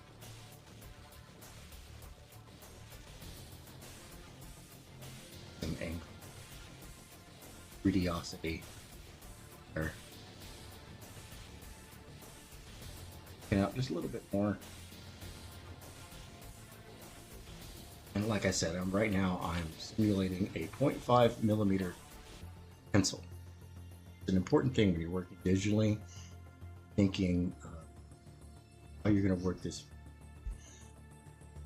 Give it as a simulation. So take your point values, measure your stuff pixel by pixel, a little bit of work ahead of time, have the calculator, do some quadratic equations, and make sure all your stuff is. Don't just slop it in there. Don't just slop it in there. Actually measure your tool. And that might come from my background doing tile and cabinetry, where if you're working in 30 seconds of an inch, right, on 32nd of an inch, and you're sloppy. I'm going to go ahead and put that right there, and we're going to put a little bit of deck plating there. Kind of figure in, put in some deck plating. Like I said, once again, this little bit of the detail. Oh my goodness. I might have to go intervene in Dadland and go play Peacemaker. I hear siblings not exactly being kind to you. Oh my goodness. Okay, yep. I gotta go to Dadland real quick. Oops, I prematurely muted myself. Let me go boop boop. So yeah, we're starting to put the little awning in for the saloon, a little worse for wear. And that's my boy right there. He's like, well, I was hungry. I had a rumbly in my tumbly, and only human hands could satisfy. All right, folks, I'm going to go ahead and I'm going to go grab this beautiful, beautiful link. Make sure you go on over to Stark of Iron. And $3. That's all it costs for an absolutely fantastic members-only streams and lots of other incredible content. Amazingly talented voice actor. I'm going to drop a link down here in the chat. So you guys can come on over here. I will still be here later. I'll still be here. I'm going to be drawing. It just will be a... I'll have some Legion Zero music playing at a moderate volume in the background as I continue to work on this. As I continue to work on this. And I did not star that... well, I'm going to draw. You know, let's see here. I'm looking for the post that I made earlier. Looking for rolling. Okay, here we go. Star that, and then I'm going to go over to this Dealing Mabob. Where is the Dealing Mabob? There it is. Okay, we're going to go ahead and pin this. Replace the pin. All right, join Stark of Iron for only $3. That's right. Don't pay no Loch Ness monster. You don't pay no Loch Ness monster no tree fitty. You don't give no Loch Ness monster no tree fitty. And besides, Stark of Iron will do it for less. So I'm gonna say go to Stark of Iron, and I'm gonna put. I think it's. Let me go find what his @ is for the channel. That's right. I'm just gonna grab the whole link. Copy. I don't know why I grabbed the whole link. I don't want to grab the whole link. I just want the @ Copy. All right. Where's my thing? Okay, Stark of Iron, and then @ paste, and then I put in parentheses YouTube. And come watch the members-only stream. It's going to be absolutely fun. Thorak might even make an apprentice might make an appearance. I knew what I was saying. So I'm gonna drop that right there. I'm gonna go see if I can find some peace in Dadland, and after that, I'm gonna take a break and do something easy and solve the Israel-Palestine debacle. All right, everybody. I'll be back here in a little bit. I'm gonna go get settled in and go see if I can broker some agreements. All righty, folks. See you here in a bit.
Mic hooked back up, and we are back. We are back. We are back. We are back. I had a wonderful time over on Stark of Iron's channel for the members only stream. Of course, I go over there and I provide the voice of Zorak. And I love doing Zorak because then I get to insult everybody and just be an absolute pill. So, yeah, no, we're getting back at it. We're getting back at it. I've been working on, let me, do the thing. Whoosh. Did some little waifu up in the corner. Of course, we got our wrestling waifu today because that's just on theme. There's a new sheriff in Elio Town over on Phantasy Star Online 2. Really fun game. Actually, you know, I haven't had much of a chance to play. I've got to get my alliance tasks finished up because Crescent Moon, we over on Ship 4, we were number 3 last week. Oh, I'm so proud of my alliance, man. Unfortunately, I don't think any of them come over and watch the show because I don't advertise to them. No, I should, but it feels kind of awkward, right? I go over there to go play, kind of disconnect from things for a bit. Go hang out with the wonderful members over there. And right now, I am currently number 16 on the lookbook. That is the fashion show, the popularity contest, so to speak, on Phantasy Star Online 2. Doing a waifu today, all through the month of April, so this is waifu month this year. A little bit of fun, Now, hold on, real quick. I've got to get things kind of sorted out here because I can't hear. And of course, you guys can't hear me because I totally forgot. I got loud ass music playing in the background. As great as it is, it's kind of overwhelming everything. So let's go ahead and get back to the background music. All right, so I was over at Stark of Iron's channel, kind of hanging out, doing a little bit of fun, doing the voice of Zorak, and insulting everybody and being an absolute pill. Had to kind of remind people that I'm just joking around. I may have crossed a couple of lines. Didn't mean to insult anybody. This time. Yeah, no, I just having a spot of fun, as it were. A spot of fun. I want to thank Flip City Magazine and Tokumi LLC for coming on over. I don't know if you guys were already members, but yeah, great thing. $3 a month, 2 members only streams, lots of other exclusive content, and great channel overall. Mr. Stark is a true force multiplier out there promoting what is good. And of course, you can always catch him as Alf over on the Cotton Connection. Snow Dub, another great channel that I thoroughly enjoy. I'm going to go ahead and put the link. I'm going to go ahead and put the link here in the chat to join me up on stream in just a second. I got to fix my chair. I've got this broken, busted up office chair. I'm available for commissions. I need to replace it. I got it for free off the Facebook Marketplace, and it is worth every last penny that it was paid. There we go. Okay. Thing out there. It doesn't stay up. It wibble wobbles. It weebles and it wobbles, but it doesn't fall down.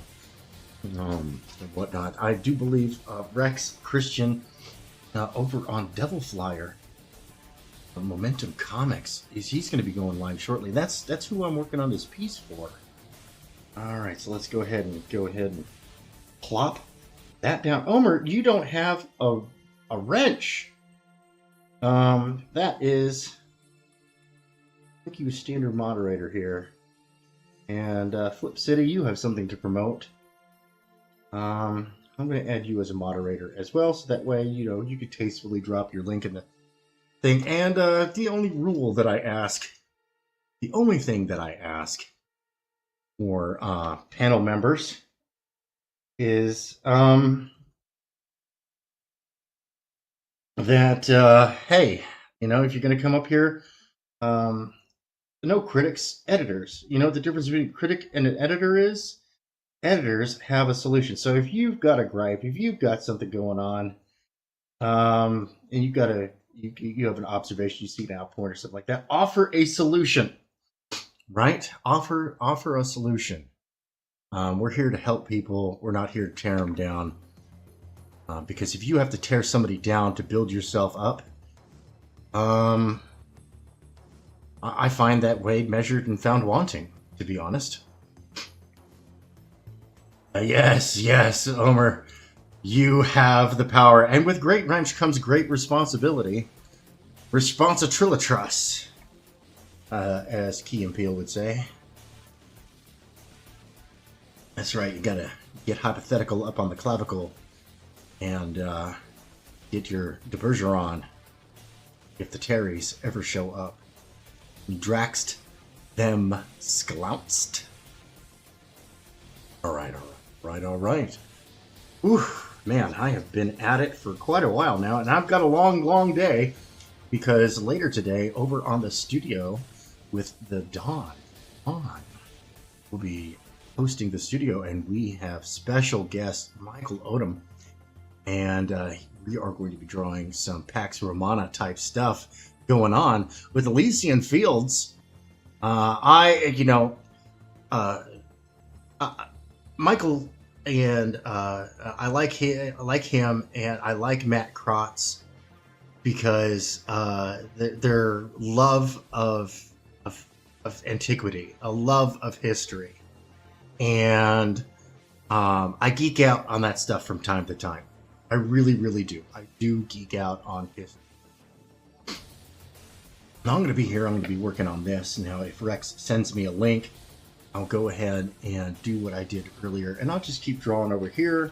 I'll crank the tunes back up and whatnot. So I drew in the saloon while I was over there. And I still have quite a bit of a ways to go on this. Let's go ahead and remove our blue line and see where we really are. All right, so this is where the picture's really at this point. And I think it's coming up pretty decently. Let's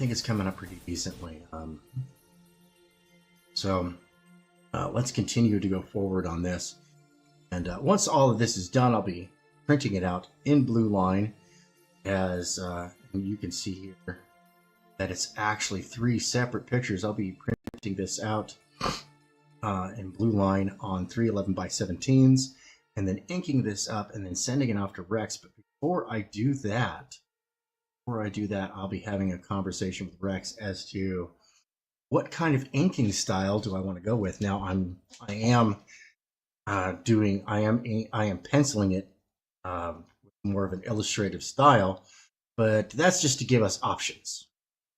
Just some and whatnot. So I do want to get this done though, because sitting on my desk, and I still have to get finished doing a color edit. I got it halfway done for the Devil Flyer back cover. So that way we've got the alternate cover for the modern day Devil Flyer. I've already got the cover for the Golden Age Devil Flyer. So I got to finish doing that. That's going to be a little bit of wizardry. You'd think I would knock that one out, but it's sometimes, I don't know, artists, we're fickle creatures sometimes, where sometimes it's hard for us to wrap our mind brains around things. So I was like, you know what, we've got to continue making forward momentum here, and not. Hopefully, I don't know, it looks like Monday is when I'm going to have time to set up the scanner that I borrowed, because I got to find a place to put it to operate out of. My office is also my bedroom. I got to start setting up and securing space, so I got to move all sorts of stuff around, which means I shut down the computer, take it apart, move desks, move all this other stuff, create room, so that way I can get ready to do one. I can horrify you with my visage. I have 2 webcams set up, one for my ugly face and the other one for my ugly art, and I'll be delivering some good old-fashioned analog art for everybody or in TV land.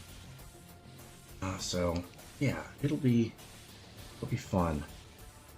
Now, all right, we're gonna go ahead and just kind of loosely jot in some of the outlines. I want to get rid of this blue line. It's very distracting to me right now. So I want to kind of jot in some of the base work on this.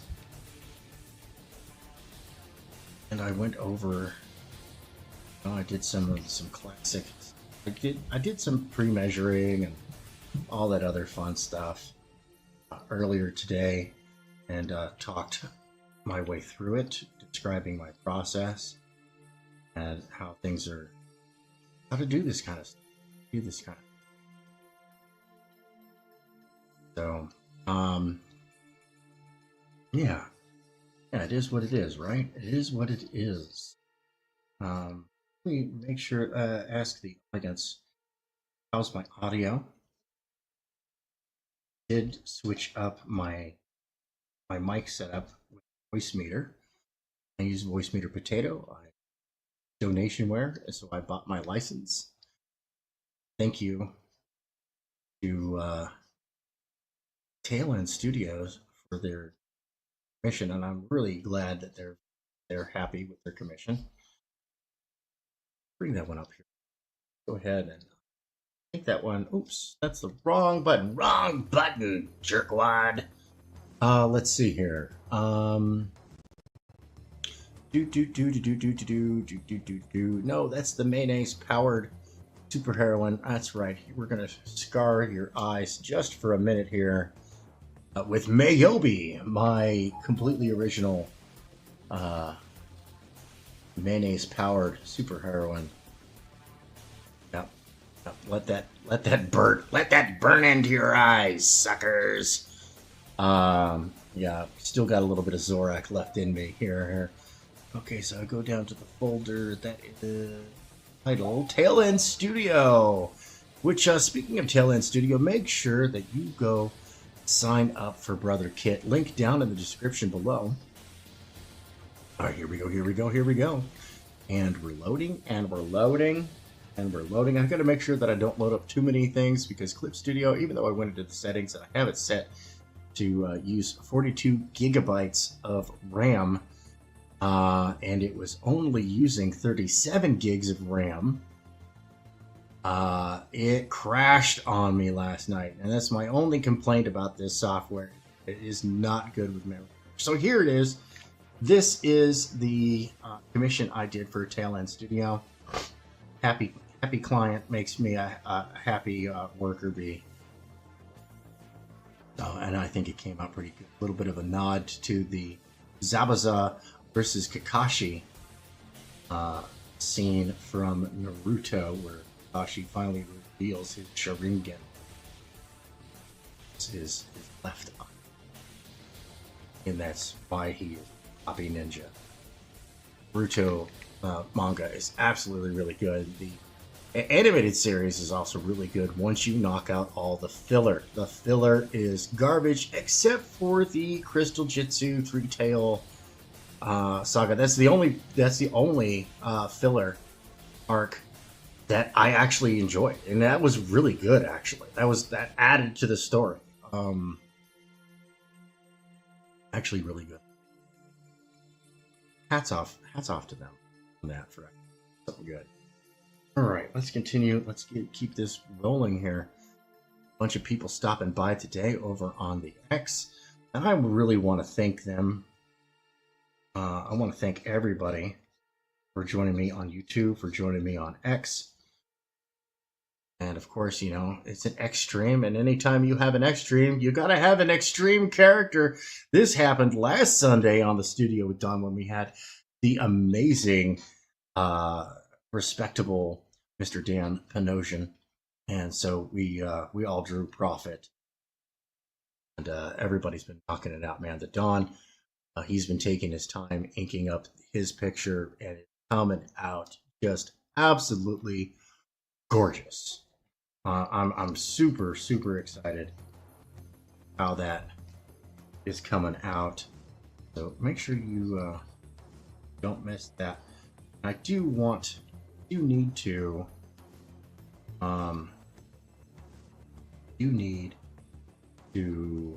what do you call it? Yeah, did I not do that over here? Not do that over here. So I've got the one gap, but I don't have the other.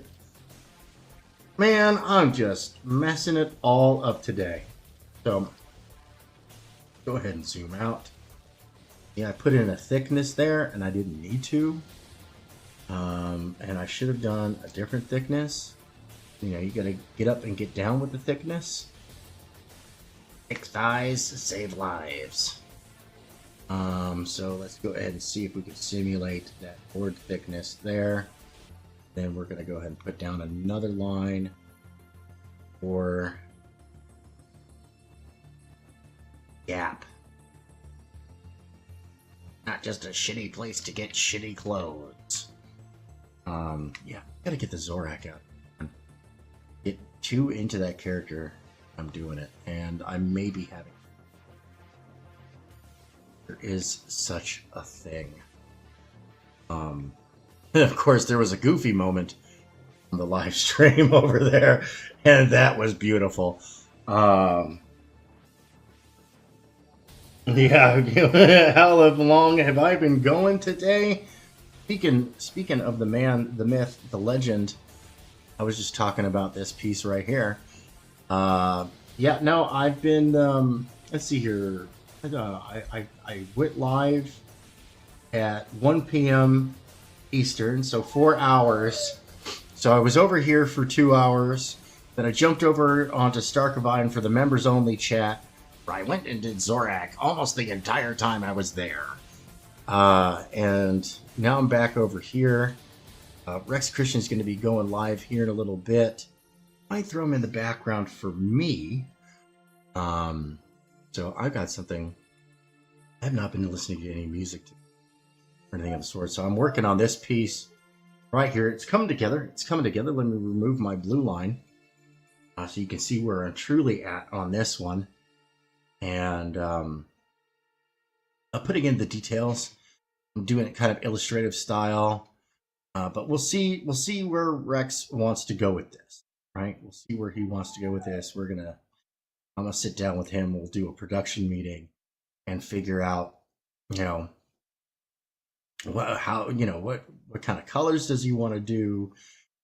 You want to do comic book style color? You want to do watercolor? Does he largely flats.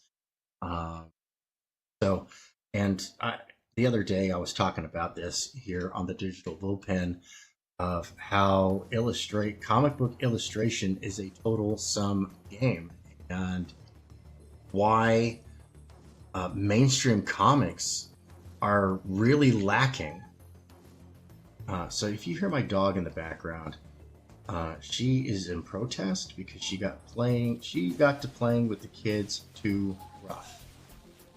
All right, so she is in timeout in her crate, and she's a husky mix, so very vocal, very vocal. She doesn't realize that she's not exactly a tiny puppy anymore, and that there's such a thing as being too rough, right? There's such a thing as being, oops, don't want to. Okay, do that. And I'm going to be going at it for a long time today. I was talking to the wife earlier as we were dividing up for the day. I got to go live my channel 1 p.m. and then at 2 I got to go jump over to Stark of Iron, and then might go jump over to Rex's channel. I don't know. It all depends on whether or not he's going to send me the link. If not, I'm going to just continue to here and work done for him.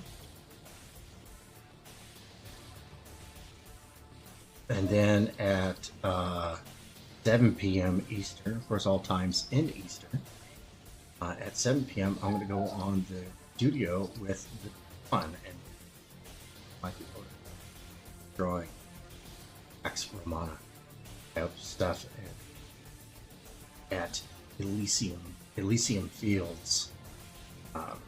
That's another series I really want to check out. I've only seen a little bit of the artwork here and there, but I do like with Matt Krotz and his Kyrie and whatnot. I do enjoy a good historical fiction. I do, and so I'm actually really looking forward to this. I am. Yeah, my blood type is coffee. Hold on one second here. We got Jesse here. Music, you say, might suggest the band Here Come the Mummies. Check out their song Pants. That sounds fun. And it says, no wonder your blood type is coffee. That's right. That's right. And that's only since my diet, because before then, my blood type was Rocky Road. Let's see here. Once again, thick thighs save lives. Shenanigans. Always draw through. Always draw through. I'm working on a separate layer here. Another advantage of doing pencils digitally. Don't have to be quite as careful. Actually, get a little looser with the sketching, with the drawing. And I think that actually, I feel that makes it come out just a little bit better. So go ahead and deepen this. Deepen in this doorway. This is going to be the jail. Sheriffs. So we're going to put some bars, we're going to put a heavy door on this, with bars on it as well. That way, the sheriff's office can be locked from the outside in case the baddies escape their cell. No detail without purpose, right? No detail without purpose. Oh, we've got somebody in the background coming up in here. Hey, welcome to the show. Hey, Tim, how you doing, bud? I am doing good. Wow, you noticed quickly. I try to. I won't shame you for losing weight like everyone did Lizzo. I know, man. And Adele before her. For real. Really? How long did that take? For what? For Lizzo to lose the weight? Yeah, trillion years. Probably not long. I mean, I noticed that happened pretty quickly, but just like with the king of mukbang, I totally forget his name. I'm just not into his content.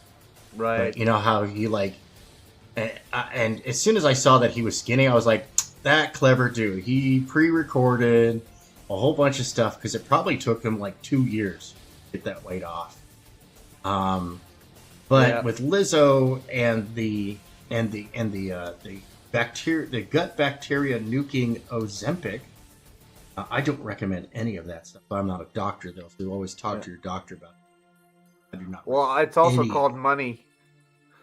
Yeah, money, liposuction, Ozempic, all that stuff. Cheating. Yeah, it is tantamount to cheating. It really is. Yeah. So yeah, no, Tim Olson, creator of Melvin. This is one of those projects, man, that has just been getting better and better. Oh, of course. Every time I see the it. fourth is got to be like what? It's a double size, so it's like 44 pages, and we're only at the halfway mark. Right, and the production value just goes up and up and up with every issue. Oh yeah, I recommend everybody just getting their hands on every single copy and enjoying the journey. Yeah, enjoy the journey that I have seen for the last few years. Like, the first issue is not a classic, but I mean, like you know, it's definitely a first-time comic book. Yeah, no, I mean, it starts off not ready for prime time, but dude, it's like it just gets better and better, and this is one of the reasons why I'm like, look, you see these guys, you know, as Manny Correa, Good Dog Press used to say, he used to say, you know, these are rising stars, and you know, I say they're not ready for prime time, which is a reference to the old Saturday Night Live, because all those guys from that first cast of Saturday Night Live, like every single one of those people, when they started, they were not ready for prime time, but dude, they all became legends, and that's so it's not a dig, you know me, man. I try not to make any. For some reason, I've been listening to a lot of Guar lately. I love Guar. And have you seen them like circa 1985? Oh yeah. Terrible. Way different. It's like all these like cheap costumes put together. Yeah, you know, I used to hang out with at the shows in Los Angeles. I used to hang out with Bill Manspeaker of Green Jello fame. Oh yeah. And you know, he would talk about, you know, how Guar really showed him that it taught him how to make crazy costumes out of couch cushion foam. Right? And it's dude, it is what it is, and it turns out it's absolutely great. But look at them decades later. Their costumes got so much more elaborate. And what a live show. Yeah. Like, it is one of my goals in life to one day be that lucky fan who gets fed to the world maggot. Oh, yeah. I mean, I would Jerry absolutely Springer got fed to the world maggot. Right? And not just a parody of Jerry Springer, but no, literally Jerry Springer fed to the world maggot. Yeah. I'm just saying, from like literally nothing to something. And they did it all themselves. They did not crowdfunding, but they didn't crowdfund it out. It's all from them, and they worked hard at it. Yep, and real DIY. Yeah, and that's to be absolutely admired. And I love it. I love it, man. Yeah, so I'm gonna try to do a few cons this year. So. Heck yeah, dude. Heck yeah. And if I can if I can do any other public event, I'd like to do that too. Yeah. Yeah. Right now, I'm going to be working on my totally original mayonnaise powered superhero, Mayobi. Oh, I see. Look, right? Hey, fair use parody. That was my kind of like my comment on all the Niobe parodies that were rolling around. Because, Larry, man, that guy is his own worst enemy. If he would just shush. Sometimes, yeah. If he would just shush and just get his book done and get a good visual editor, because I think he's doing his artist a disservice. I understand his point of view, though. I get it. I do. I get it. Sometimes pick your battles a little bit. Just a little bit. Yeah. No, and it's like the fair use parody. Like, leave it alone, man. And I understand that the laws in Canada are different, but he's not. He may be able to prevent something from, because Canada doesn't have free speech, right? Canada not really. No, not even close. Right, the speech is heavily governed by leadership. Right, and fine, that's your country, enjoy it. But at the same time, you can't come over here. We Americans don't stand for it, and we have more power all the way around the board. Well, I mean, I agree with Larry on that whole Frog Tony thing, but Frog Tony kind of has a history of not being very original. I mean, I heard he got a cease and desist from Marvel Comics. I'm not sure. Can't verify that, but right. And hey, parodies. A good parody walks the line. Yeah. Right. Yeah. It does. Remember John De La Rosa's Robo-Toad? Robo-Chode, yeah. Well, Robo-Chode, that wasn't that Finatra's? Where it was just basically a penis RoboCop. Good Lord. A good parody will walk the line. And usually making a statement about something or about the thing it's making fun of. Right, and it sometimes doesn't. That at that point a parody becomes satire. Yeah. Right, because my Mayobi's not satire; that's just a parody, and I'm being silly. And in all honesty, as much as I can't stand Larry, I hope it sells him a few copies. I hope a few people get angry at me and go anger purchase some books, because as much as Larry stuff toes the wokey line, it's still not as woke as what Hollywood and mainstream is putting out.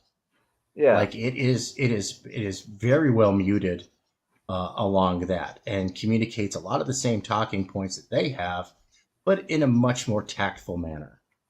He's not heavy-handed with it. No, he's not too heavy-handed with it. And my only real thing, and like I said, we're no critics up here. There's only editors, and the difference between editor and critic is that editors have solutions. Larry. And I say this in all sincerity: pay for a visual editor, man. You're doing your artist a disservice. They're almost there, but the layouts of the book, it needs visual editing. You got to vary the shots that you're using. Too many of the same shots. Sometimes you need to zoom way out. Sometimes it's. And I don't wish, like I said, I don't wish ill. Not that I believe in a cosmic version of karma, but I do believe that you are responsible for your condition in life, and that your environment is that which you create. You also reap what you sow, or something like that. Right. And then if you're running on, if you're drama farming, then you run into the Jerry Springer paradox. Jerry Springer, after the networks clamped down on his on the violence level that would appear on his shows and stuff, he tried to go back to where he came from, which was legitimate daytime TV interviews. And he couldn't do it. And the show died. And he was like, you know what? That's fine. I've got enough money. And he retired. And I don't want to see that happen with other guys, because I honestly enjoy the books. I love watching these people grow. I despise mainstream with every ounce of my being. Yeah.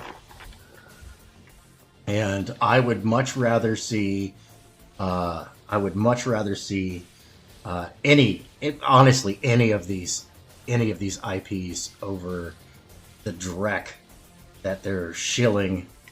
Oh, you're not going to save these properties; they're already gone.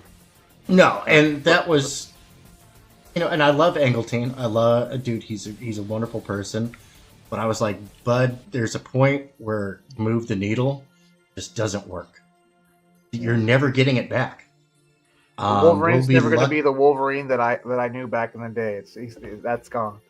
It's done. Yeah. It's done. The only guy who's bringing forth a Wolverine that we even like anymore is, or I should say, enabling a Wolverine that we like, is what's his face? Hugh Jackman? Mr. Funny Guy. Yeah, Hugh Jackman and Van Wilder guy. Oh, just forgetting his name.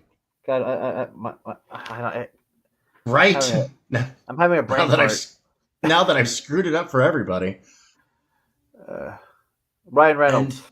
Ryan Reynolds, yeah, because Ryan Reynolds and Hugh Jackman, they get the magic. They're not cargo cultists. They understand. And Hugh Jackman, wasn't a Wolverine fan before he got the role. And, there's the famous moment, it's well talked about in all of comics, where Hugh goes and he popped into a comic store and bought like tons of Wolverine comics. Just got everything that the store had to offer. And when asked, hey, so what's up? He's like, oh, I'm going to be playing the character. I'm the new actor. I'm the actor for this character. And that right there, that's what we're looking for. We want Deadpool Wolverine showed us why the accurate size of Logan wouldn't work in a movie. Yeah, and that was hilarious. That was I loved absolutely it. Calvary, hilarious. that was another good one. Yeah. Dude, and they did it. I didn't know if it would be possible to translate that properly to film. The Wolverine cowl. The Wolverine, and I don't know how anyone else feels about that movie. The Wolverine, in my opinion, is the best solo Wolverine movie. It was okay, except for the Deadpool moment.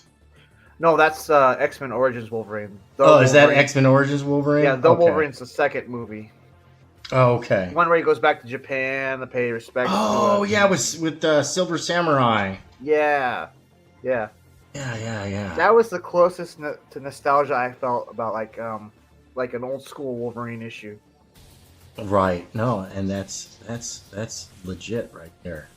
And of course, my favorite cover. I think it's part 2 of Blood and Claws. Mm-hmm. It's one where he's like knee deep in bullets, and he's got that submachine gun, and he's got that stogie in his mouth.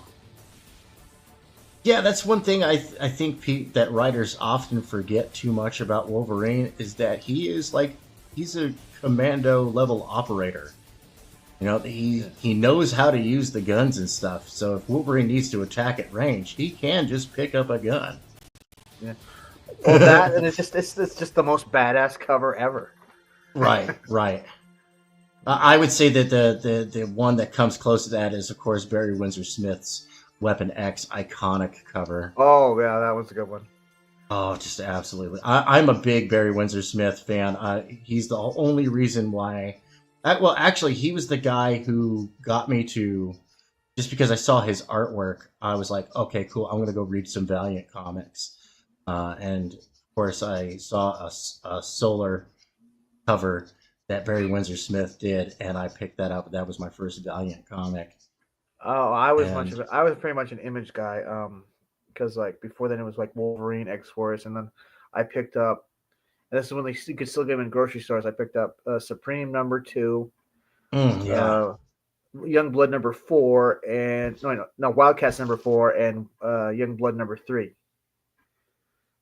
Yeah, I would love to see a return of the spinner rack.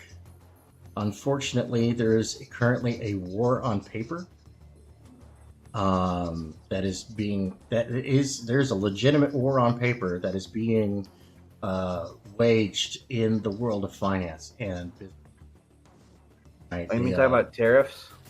No, no, I'm talking about the globalists who want you to own nothing and eat the bugs, as they've been caught on film saying. Oh, well, they can suck it. Yeah, and see, the thing is they own all the investment firms, and so by attacking paper, which is something that you can own, they are directly, or I should say, they are indirectly attacking publication, right? Doesn't that kind of shoot themselves in the foot, since a lot of them own publications? Well, they do, but they've been transitioning those publications to electronic, and you get a lot of the fiscal warfare between the rich people, right? There is a world war going on, and it has been going on since the Reagan administration lost power with Bush Sr. Taxing people after he said no new taxes. Of course, Bush Sr. was a New World Order sycophant, right, and whatnot. So it's been ugly. It's been ugly. And right now we have, because look, if they have billions of dollars, right? They got that money by being disreputable. But they also, if they can be bought by left-leaning people, they can also be bought by right-leaning people too. Yeah, and extremists are fundamentalists, and the fun in fundamentalist is a lie. Right. There is no fun in fundamentalism, not in reality. I almost got these bars worked right in now. here. I'm not too worried about it. I'm not either. Right now, all their stuff's kind of falling apart. People are finally starting to wake up, which is why they poisoned the word woke. Because to actually be woke, and this is really funny, woke people are decidedly unwoke because they culturally appropriated the term from Black America. It's a culturally appropriated term, but then again, these are the same people who are like, well, if we deport all the illegals, who's going to do your laundry? Who's going to clean your house? Who's going to pick your crops? That's racist, yeah. I was like, bruh, are you listening to the words coming out your mouth? You just described like, for real, just take a step back and, go replay that and listen to what you're saying, bud. Yeah. Holy moly. But then again, once again, it's just proving that Malcolm X was right. The white liberal is the greatest enemy of the African American. Yeah. He was. So what do you think about the whole Dan Fraga and was it a Shane where it had a little bit of war words at a con or something? I don't know, man. You know what? Here's the thing. I don't pay attention. I don't care. I just woke up and I saw a picture and that's about it. Here's the way I see it. I see these guys who've been friends for a really long time having a falling out, and that anything that I have to add to their conversation is irrelevant or something. Well, it's not that it's irrelevant. It really probably can't do any good, other than me saying, guys, go take that offline and work it out. Look, Julia Schwartz and Stan Lee hated each other. Right? But when they got in front of the fans, they smiled, they shook hands, and talked about how Superman versus the Hulk would beat the other depending on who was leading the conversation. Right? Stan Lee and Jack Kirby never spoke again. That's how they dealt with that. Well, and that's the reason why Julie and Stan Lee were not friends, because why they hated each other was because of the Jack Kirby incident. And then DC, after Julie got Kirby over to DC did him wrong. Oh, they played him dirty? Oh, they played him dirty. They said, yeah, you'll have creative rights and you'll have all this and we'll pay you royalties and all this stuff. And then they fudged his paperwork. And it was It was all wrong everywhere, and it's sad, dude. Yeah. That's why, when I met Kirby, he gave me the same advice that he's given so many other people. Don't get into comics. Don't do it. Julie, when I said, hey, I want to get a job at Marvel, he said, no, get your portfolio reviewed by these wonderful professionals, but never work for these guys. And this is, this is Julia Schwartz, Mr. DC Comics. I'd rather stay independent. Right? I mean, that might be the old, punk rock kind of thing that I still love, in me, but I kind of like not being told what I can and cannot draw. Right, yeah, no, and that's ultimately, wherein lies the rub. Of course, then I don't draw, I write, so that's the irony of that. Touche, sir, touche. All right, so I've been working on this for a hot minute, but it's coming out good. I think it's coming out good. What I should have said is I don't like people telling me what I can create. Right. Yeah. No. Yeah, we just want good books, man. That's really all. We just want fun stories, and that's why I focus on people who are good storytellers. I focus on projects that look good. Look, man, I love Black Flag and I love Cyberfrog and their little pissing contest, and I get along smashingly with both of those guys. I do. I get along just fine with both of them. But dude, I get along with Malin, and he's as cuddly as sandpaper. I don't talk to any of them. I have little. No offense, I don't have any respect for any of them. No, and dude, no offense taken, man. That's an AB conversation. Especially after my book was trashed on Trashcast. Aw, boo, dude! You're one of the dude. You got more heart and spirit than 90% of the guys out there, dude. For real. Yeah. Well, I mean, I put out this. I was going to have a debate with ID Crisis, and I wanted to kind of get a kind of a consensus on how people felt about the current scene going on. So I put out 2 polls. I put out one that said, "Do you feel the CG Kings are punching down on smaller creators?" Right. And what was the other one? In retrospect, do you feel that Comicsgate was a lie? Okay. No, I can see. Yeah, you threw some rocks. I'm gonna be fair about that. Not intentionally, right. But I mean, it's like. So he took offense to that and tried to skew the poll in his favor, and so I decided I knew what he was doing, so I took him down. And I thought, well, now that I did that, he's going to target me. So I deactivated my account for 2 hours. Okay. And when I came back, he was on Trashcast picking apart just by a cover. He didn't read it. He didn't read the book. Right. He just, the cover. He just picked it apart. And yeah. It's like because I put out 2 polls, he's gonna trash one of my books. Well, you know what, man? That's which is childish. Real estate. Yeah, I know, but it's free real estate. Yeah, you gotta roll with the punches. I mean, dude, I've worked in commercial art, for over 30 years now. Not comic books, but I worked in the real world of commercial art. Right. Granted, it was still small potatoes. I'm no Xevious, which is really funny because I used to joke, man. I was like, dude, after Xevious and I had our first after hours geek out over commercial art, I was like, holy moly, dude. Like, this guy doesn't need comics. Like, he's slumming it. And when he says, $1,000 for a logo, and of course, I'm like, dude, that is so cheap for this guy's rates. Right. Like, for real. I almost want to, I am going to go down to this layer here because it's just. Well, so after that, I was just like, well, F these guys then, And, that's fair, dude. That's fair.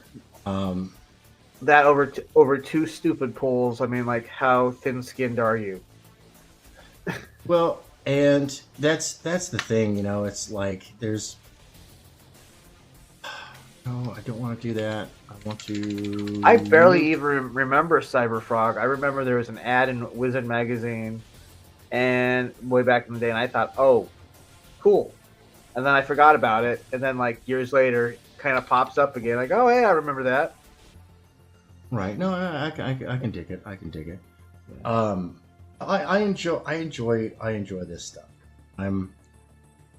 I still, you know, find it to be mild, even like I was saying, like even something like Niobe, which you're critical of. But once again, I always try to offer a solution. Right. I try. Not always successful. Right. But I still think that they're miles ahead of where come on, man, what's going on here? Why is this not? Are you trying to say that they're miles ahead of where you and I want to be? No, miles ahead of mainstream. Like I'll take any, like honestly, I'll take any of these IPs that I see on indie comics, right, over the trash that is just being thrown at us by mainstream, and it is pure garbage what is being thrown at us. It's insulting. Seems to be like mostly misses. Yeah, I'm interested in the upcoming Naked Gun movie though. Dude, that looks great. See, that one is not a Cargo Cultist production. That is done. Now, Seth MacFarlane, he's an interesting cat because he is somebody who understands the magic. Yeah. He really does. He gets the magic. I mean, the trailer had me sold. I was like, that's fun. I laughed out loud at the trailer, and it's actually a continuation. It's not actually a reboot. Yeah, I know, and that scene where they're all kneeling at the memorial. It gets to you get Nordberg. They get to Nordberg, and the dude's just looking around. He's like, yeah, he's like, no, nah. Yeah. I was like, bruh, so good. It's like, and this is the thing. Seth MacFarlane is not a Cargo Cultist. When he works on something, he understands the magic. Right? He gets it. Orville was, even though it was just silly, it started off as like, you know, silly juvenile humor, but you know, when you get to season 3, it really started getting serious. And I was like, dude, this is more Star Trek than Star Trek. Why is Seth MacFarlane not writing the next Star Trek series? To be honest, like he should, you know, fire Kurtzman. The guy's terrible. He's a hack, and doesn't understand Star Trek. It's like these guys, and we were talking about this over on Stark of Iron's members only stream, where the problem is that these guys, they're not fans. They don't understand where the source material comes from. They don't even understand the source material. They're not even fans. They're not fans. They're fans of the idea of insert IP. And so they don't get it. They run around with their little wicker airplanes and their little wicker satellite dishes and whatnot, pretending and hoping that the money will fall from the sky like it did in the ancient times. And it's like, the supply drops are gone, dude. They take liberties that they shouldn't. Yeah, that's putting it lightly. They don't get it. They don't understand what made the original IP good. You know, you take a look at Lord of the Rings, and they're like, "Oh, well, you don't like it because you're a terrible person." And they say such horrible, horrible things. That, dude, even my worst critic, I wouldn't say that about. You know, and it's just like, bruh, for real. All right, so I'm gonna zoom back out here and make sure that the wooden walkway, the little palisade, as it were, it's got to be raised off the ground, all this other stuff, stretch and whatnot. You know, and here's the thing: is like I'm a fan of all this stuff, and I genuinely am a fan of all this stuff. I really do want. I want all these guys to succeed, big and small, right? And I want, because I don't like mainstream stuff. I don't like it at all. I do not like it in the train. I do not like it in the rain. I do not like it, Sam I Am, and this ain't no green eggs and ham. This is you know, it's like being told, oh, this is green eggs and ham. You just don't like it yet. No, it's literally shit on a literal shingle. Yeah. Like, so this thing right here is for Rex's magazine. This is for Midnight, his Western character. Oh, nice. And so I'm putting in the little one-horse town in the background, and then I'm going to do like a little silhouetted mesa off in the distance for the horizon. You gonna have the bullet ricochet through all those people? No, see, she's so fast. That's why she's got the big dust cloud like stirred up all around her. Little puffs of smoke around her. Is that she is whipped around lightning fast. And this last guy over here in the corner, I'm gonna fix him up a little bit. He's a little wonky. I don't like it, but he's just dropping his gun. He's actually not been shot. But all the other guys have been gunned down in their prime. For trying to cross this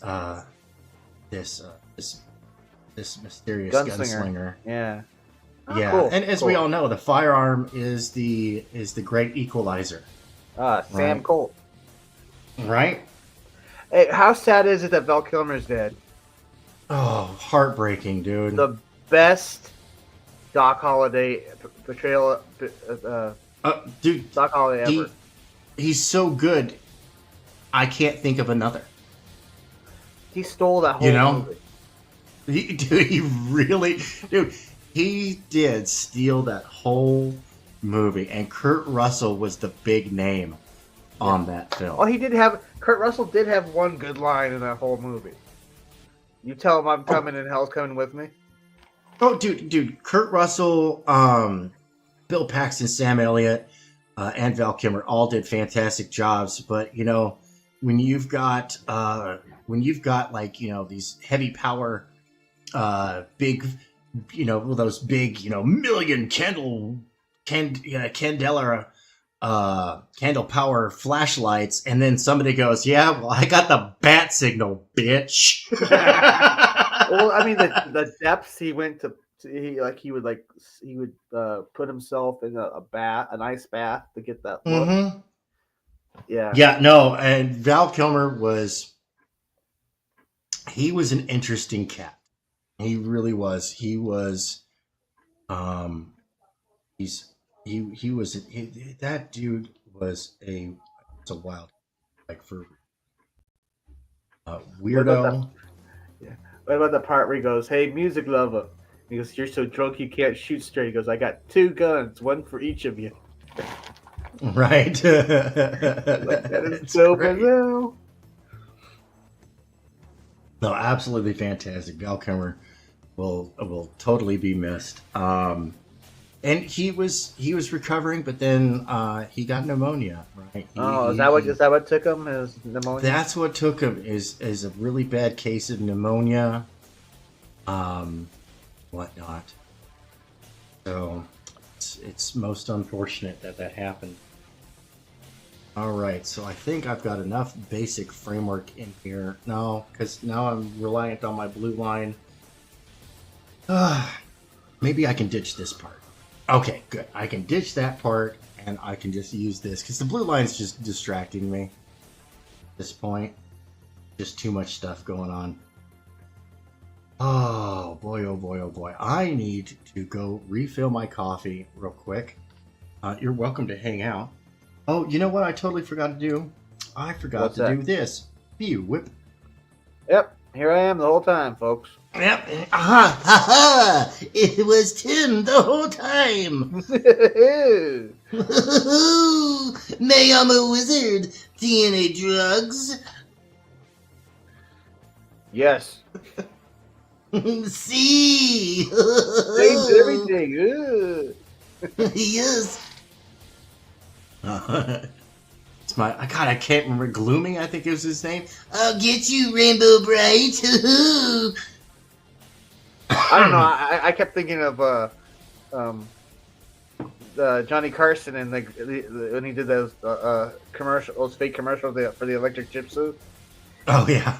It dices. It makes all kinds of julienne fries. It slices. It dices. It makes julienne fries. Get to those slots and cut off your slots and drive until you get to the fork in the road. And we got somebody here in the background. Welcome to the show, Omer Glitch. Amazing. How you doing, bud? Thank you. Welcome to the digital bullpen. What's going on, Tim?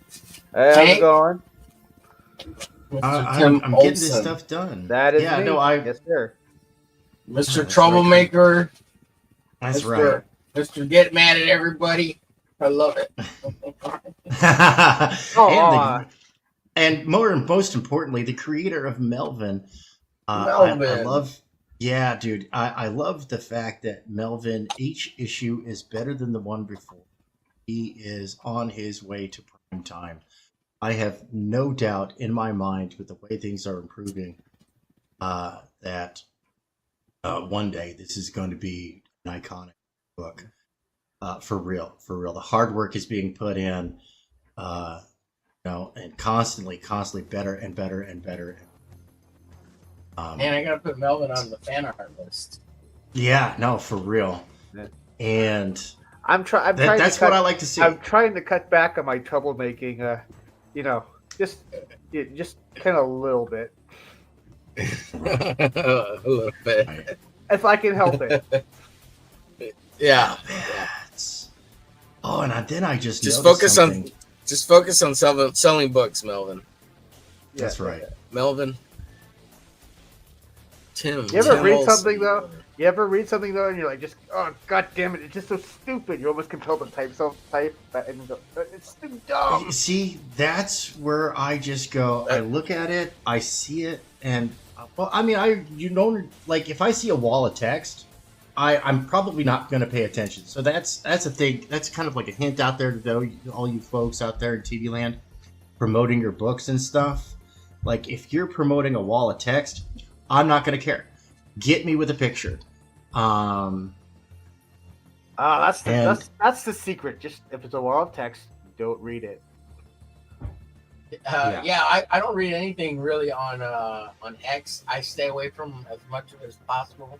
I just like and reshare. That's it. I try not to comment or And the few little comments I troll too, so I try to be stupid and funny. And so far, it's been all right. So, or I ignore the comeback. It's like, okay, make him a little bit bigger. I leave it alone. Yeah. Well, so far, I haven't been arguing with much of anybody yet. Knock on wood. You got to knock on wood, Yeah. I knock on my own wood. Oh. Hey-o. Now we get back to that Rodimus Prime we were talking about over on Stark of Iron. Keep it in your pants. Is this a PG show? Just so I know. PG-13? PG. More like PU. And I still may have a little too much Zorak in me. Want some more? I'll give it to you, baby. Yeah, I'm gonna try to finish. So I'm trying to finish this gun up on this turnaround for this character, And Okay, hold on. Let me see then what I'm you got gonna going on sketch here. out the Elysian Field guy. So I'm ready for the studio. The studio. Oh, you Dawn. Holy with crap! on. With the Yeah, no, I've been. Hey, It's, I gotta go refill my coffee, and while I'm at it, I'm gonna go pay some coffee tax. So I have invigorated you. Please feel free, pimp away, Yeah, pimp away. Oh, Yeah. Melvin, Tim. I'm gonna call you Melvin because I get confused. right. Okay. Even though his name's right there. Yeah, Tim. Go Yes, follow, that's right. Go check out. share, Mhm. subscribe. Yeah. There you To go. the Oh, you Own rumbled. Porch. Hey, you know, are you Rumble familiar? in the jungle. Are you familiar with Guar? With who? The band Guar. Oh yeah, Guar. Yeah, I'm familiar. Yeah, Sleazy P Martini has this show on Rumble now. Oh, okay. Yeah, That's cool. I always thought his show was funny as hell.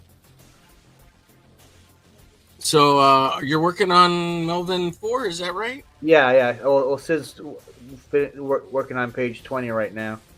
Oh, nice. Now, do you draw it yourself, or you get No, someone I else to? wish I could draw. No, Sid Telis draws the book. That's cool. Yeah. So you're a writer. You're a writer guy. Yeah, mostly an idea guy. Yeah. Yeah.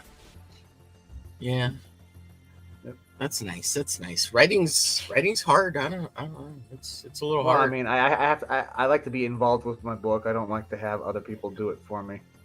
Right. Yeah. So if somebody's drawing it, I might as well be involved somehow. Absolutely. Yeah, so I've been working on my own comic since I was like 16, Glitch. And I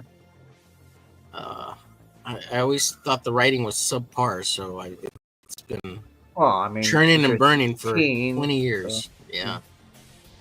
I'm sorry, go ahead, what? So, well, you were 16 when you were working on it? Yeah, 16, yeah. So, I suppose a lot has changed. Yeah, it's been on the slow burn since then, and it's gotten way better. So, of course, I went through college and all that goody good stuff, and got my college degrees, and I think I'm a proficient writer if I want to be. Oh, I've had to learn as I go. Yeah. There's been a lot of there's been a lot of mistakes made to get to where I am now. Well, I mean, that's how we do a lot of learning, right? You do something, you fail at it, you try again, and you learn from your mistakes, and hopefully you get better and better. Same thing like with the art stuff. I mean, very few people turn up just good. There's a lot of things that happen in order. I stopped drawing because I had been practicing for years and hadn't gotten any better than I was already. So I was like, you know what? And it was a bitter pill to swallow too. So I was like, you know what? If I'm gonna make a book, I might as well just be involved with creation and writing and at least do the storyboards. Yeah. It's hard to get fast and be good. I don't know. I don't think I'm fast enough and good enough to be good. So I'm all right. Yeah. So I had see the first issue was done with Sherwin, and Sherwin's a good inker, but he's not a terribly great artist. So the issue after and of course this is me not knowing any better. I hired Vic King, and we didn't know what we knew about him now. Right. Yeah. Yeah, we didn't know. I didn't know. None of us knew that. And right. A friend of mine convinced me after 3 times to fire him, and because he only done 13 pages and wasn't producing anything.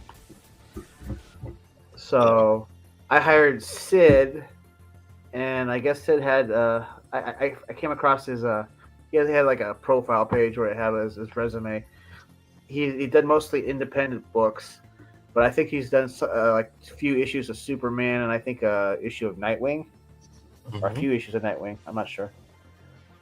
But he's done books for bigger companies, and I didn't know that until like was it last year? Like, oh, wow, lucky me.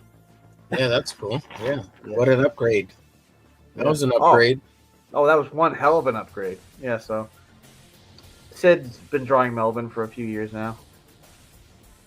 It's nice, nice. Yep. Very nice, very nice. And now I'm trying to do a few cons, and hopefully more. So, what cons are you planning? What are you hitting up? I'm I'm not scheduled at one. I'm just gonna start handing out free promotional items and try to get people to go buy Melvin on Amazon.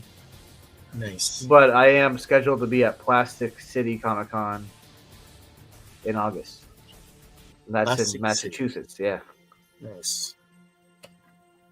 Yep. Massachusetts. Uh-huh. I've been Is that where you're watching at? a lot of. What? Is that where you're at? You're out there? No, I'm in Idaho. Oh, Idaho. Wow. Yeah. You're out in the middle of nowhere. Pretty much. Next door to Washington State, which is the state I grew up in. So Mm-hmm. I really liked living in Texas, though. I thought I was getting kind of used to Texas. Oh, so you've been all over the place then? Yeah, I'm in Well- Texas right now. Oh yeah, Yeah, deep Central? South Texas. Deep South deep Texas. South. Oh, deep south. Over I was- by SpaceX. I'm an hour or 45 minutes cool. from SpaceX. Cool. I was living in Central Yeah, out by San Antonio or Austin. Austin. Nice. Yeah, Austin's a weird place. Yeah, it's fun. Yeah, sure. It's warm as hell down there, but at least the sky was blue. Yeah, it's super hot as fuck out here. Yeah, Yeah. But the sky's blue. yeah. The sky is blue and all the leaves are green. The sun is warm like a baked potato. I think you know exactly what I mean when I say it's a spedoinkle day. We definitely have a lot of air conditioning down here. Yeah. AC is a must. So, Tim, you know, I was thinking as I was thinking, yeah, because I often do some of my best thinking when I'm stinking. Right. You know, in terms of your question, was Comicsgate a lie? And I'm going to say no, it wasn't.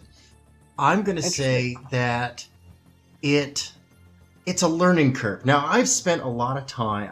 Like I said, you know, I've spent over 30 years in the world of commercial art. I've done all sorts of jobs all over the place. I've never been a hot shot or anything of the sort. I mean, the only time I was ever a hot shot was in the world of small business, doing business cards, flyers, internet, banner ads, and working with web designers. And what are you talking providing about? You're a demos hot with shot commercial right now, design. force multiplier. What are you talking about? Well, you know, I'm just your friendly neighborhood force multiplier.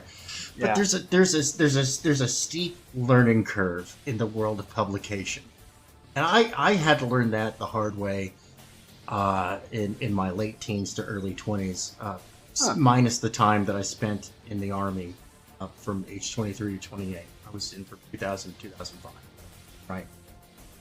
And there's a steep learning curve there. And I see what I want to see is a positive trend on the graph, right? So if you graph, and I do recommend this to everybody, like when I get my camera up and running here in the next couple of weeks, I'm gonna show you guys that, you know, I've got graphs. I keep graphs of my production. I keep graphs of how much time I spend working, how much stuff I get done, all sorts of stuff. I keep track of the statistics on that stuff, right? And I see You got an Excel spreadsheet in your life, bud?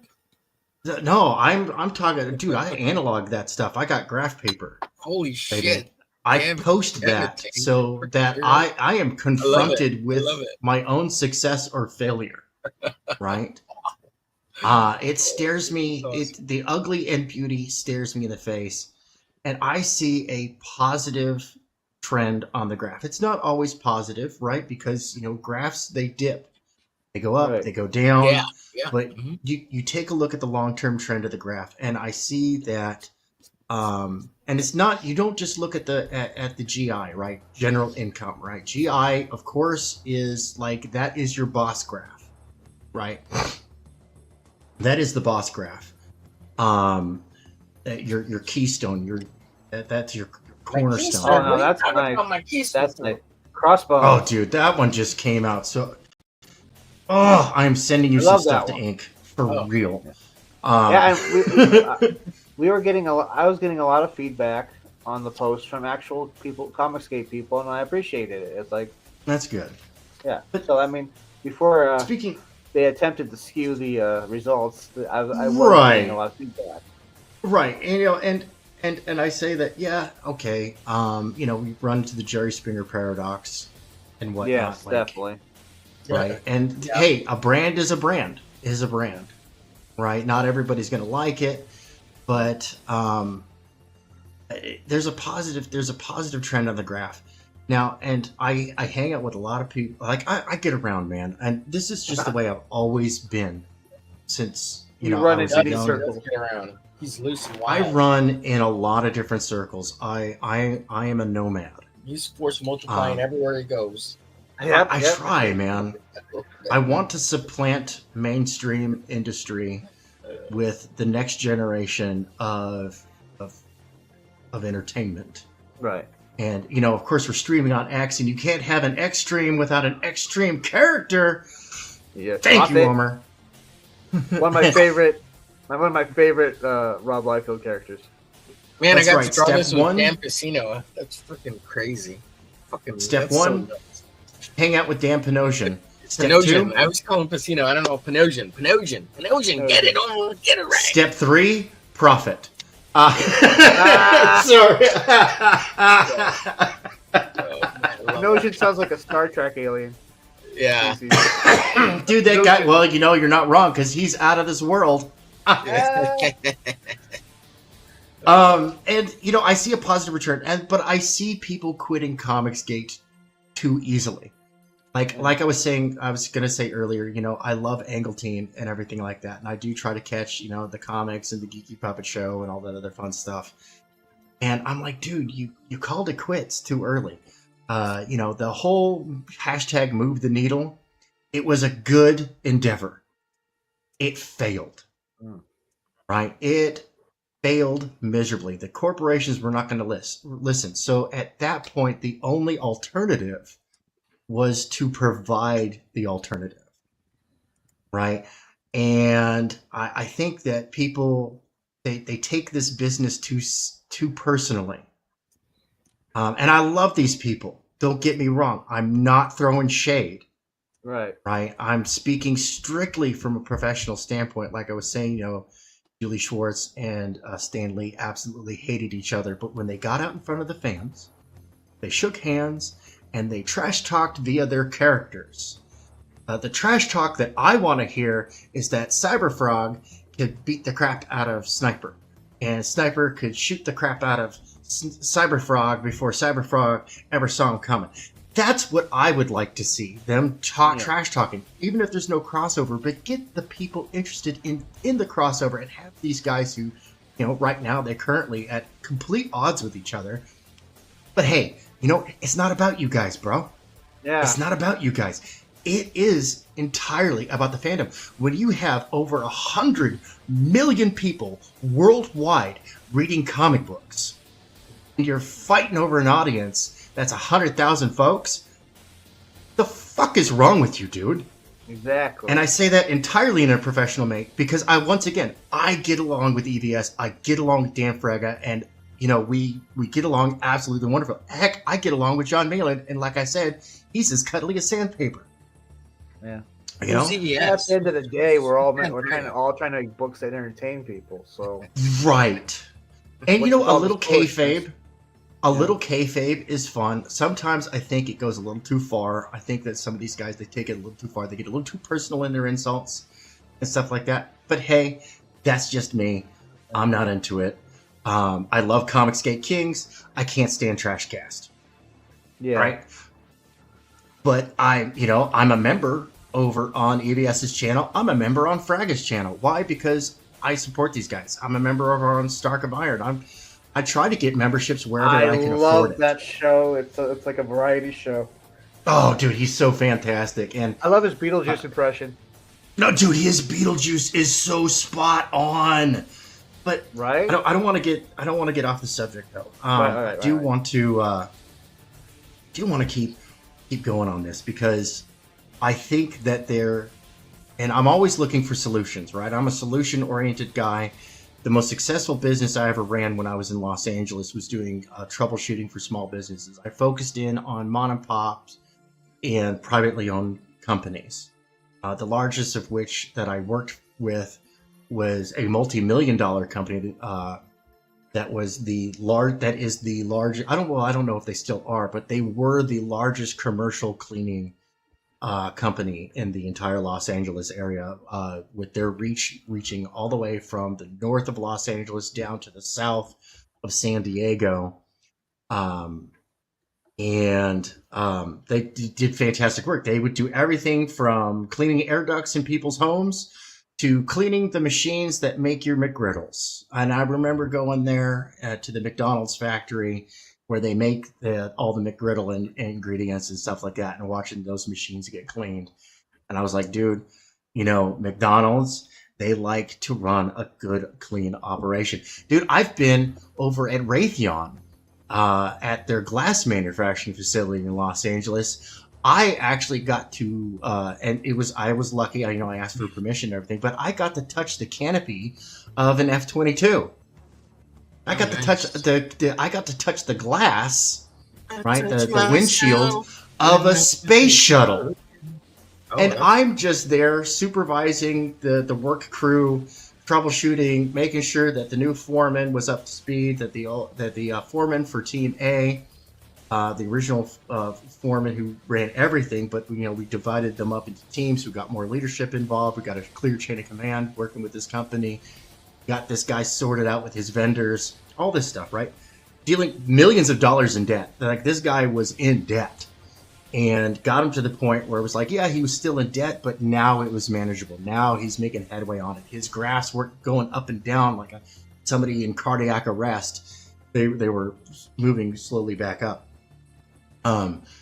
So, and I absolutely, I love the spirit, the entrepreneurial spirit of Comicsgate, which is why even through the worst of war campaign, all that stuff, I never left.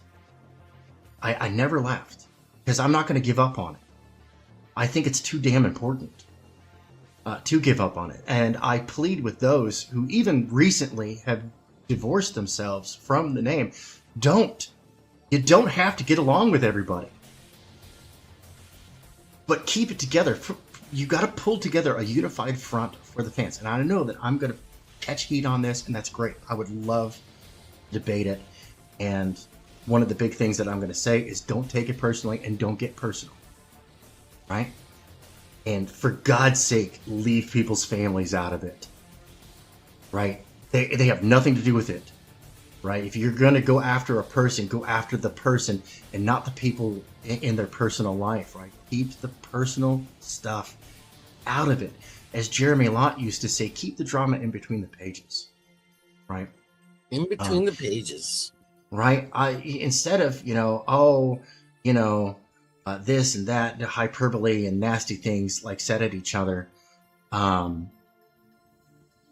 want to see some trash talking as to who's the better character, Cyberfrog or Sniper. Right. Who's going to win? The guy from Godlike or Crimstone from Zaid Comics, right? I want to see that kind of debate going on. I don't appreciate, meaning that I don't find value in it, right? It's not that, people think appreciate means like, and it doesn't. It means to find value, right? I don't find value in creators attacking creators. I sue for peace And if you're going to trash talk, you know, you should do it with the world's greatest mayonnaise-powered superheroine, Mayobi. There you go. She fights with the power of mayonnaise, It's- fighting Diabetes. crime by the ton. She eats crime for breakfast, second breakfast, and 11 Z's. Pound for pound, she's fat. Gosh. You know, I'm not going to go off what Larry a personally. circle back there you did, Tank. Thank you. Oh, Or as Zorak said earlier, go check out Fembat. She's making boobs great again. oh, wow. That's nice. I'm sure Apex appreciated that. Yeah, you know, I still keep forgetting to send him upload this into a Google Drive and send him because he wants this. And I was like, yeah, do whatever you want. It's fan art, man. And remember, step 1, hang out with Dan Panosian. Step 2, step 3, profit. Because this is we are streaming on X and on YouTube. So if you're going to have an X stream, then you must have an Are X any of stream you going to try to character. get a copy of the new Young Blood that's coming out? Well, is he I going to sell am- it through Whatnot and only Whatnot, or is it going to be in comic stores? Because I wasn't very clear on that. I think he's going to get. have an I answer. don't think he can get on comic book shops. Sorry. I think he's got enough. I think he's got enough pull, and that he's got enough stuff that he can do that. You know what I mean? I don't know. he's got Rob's enough. taking enough of my money. I don't think I want to give him anymore.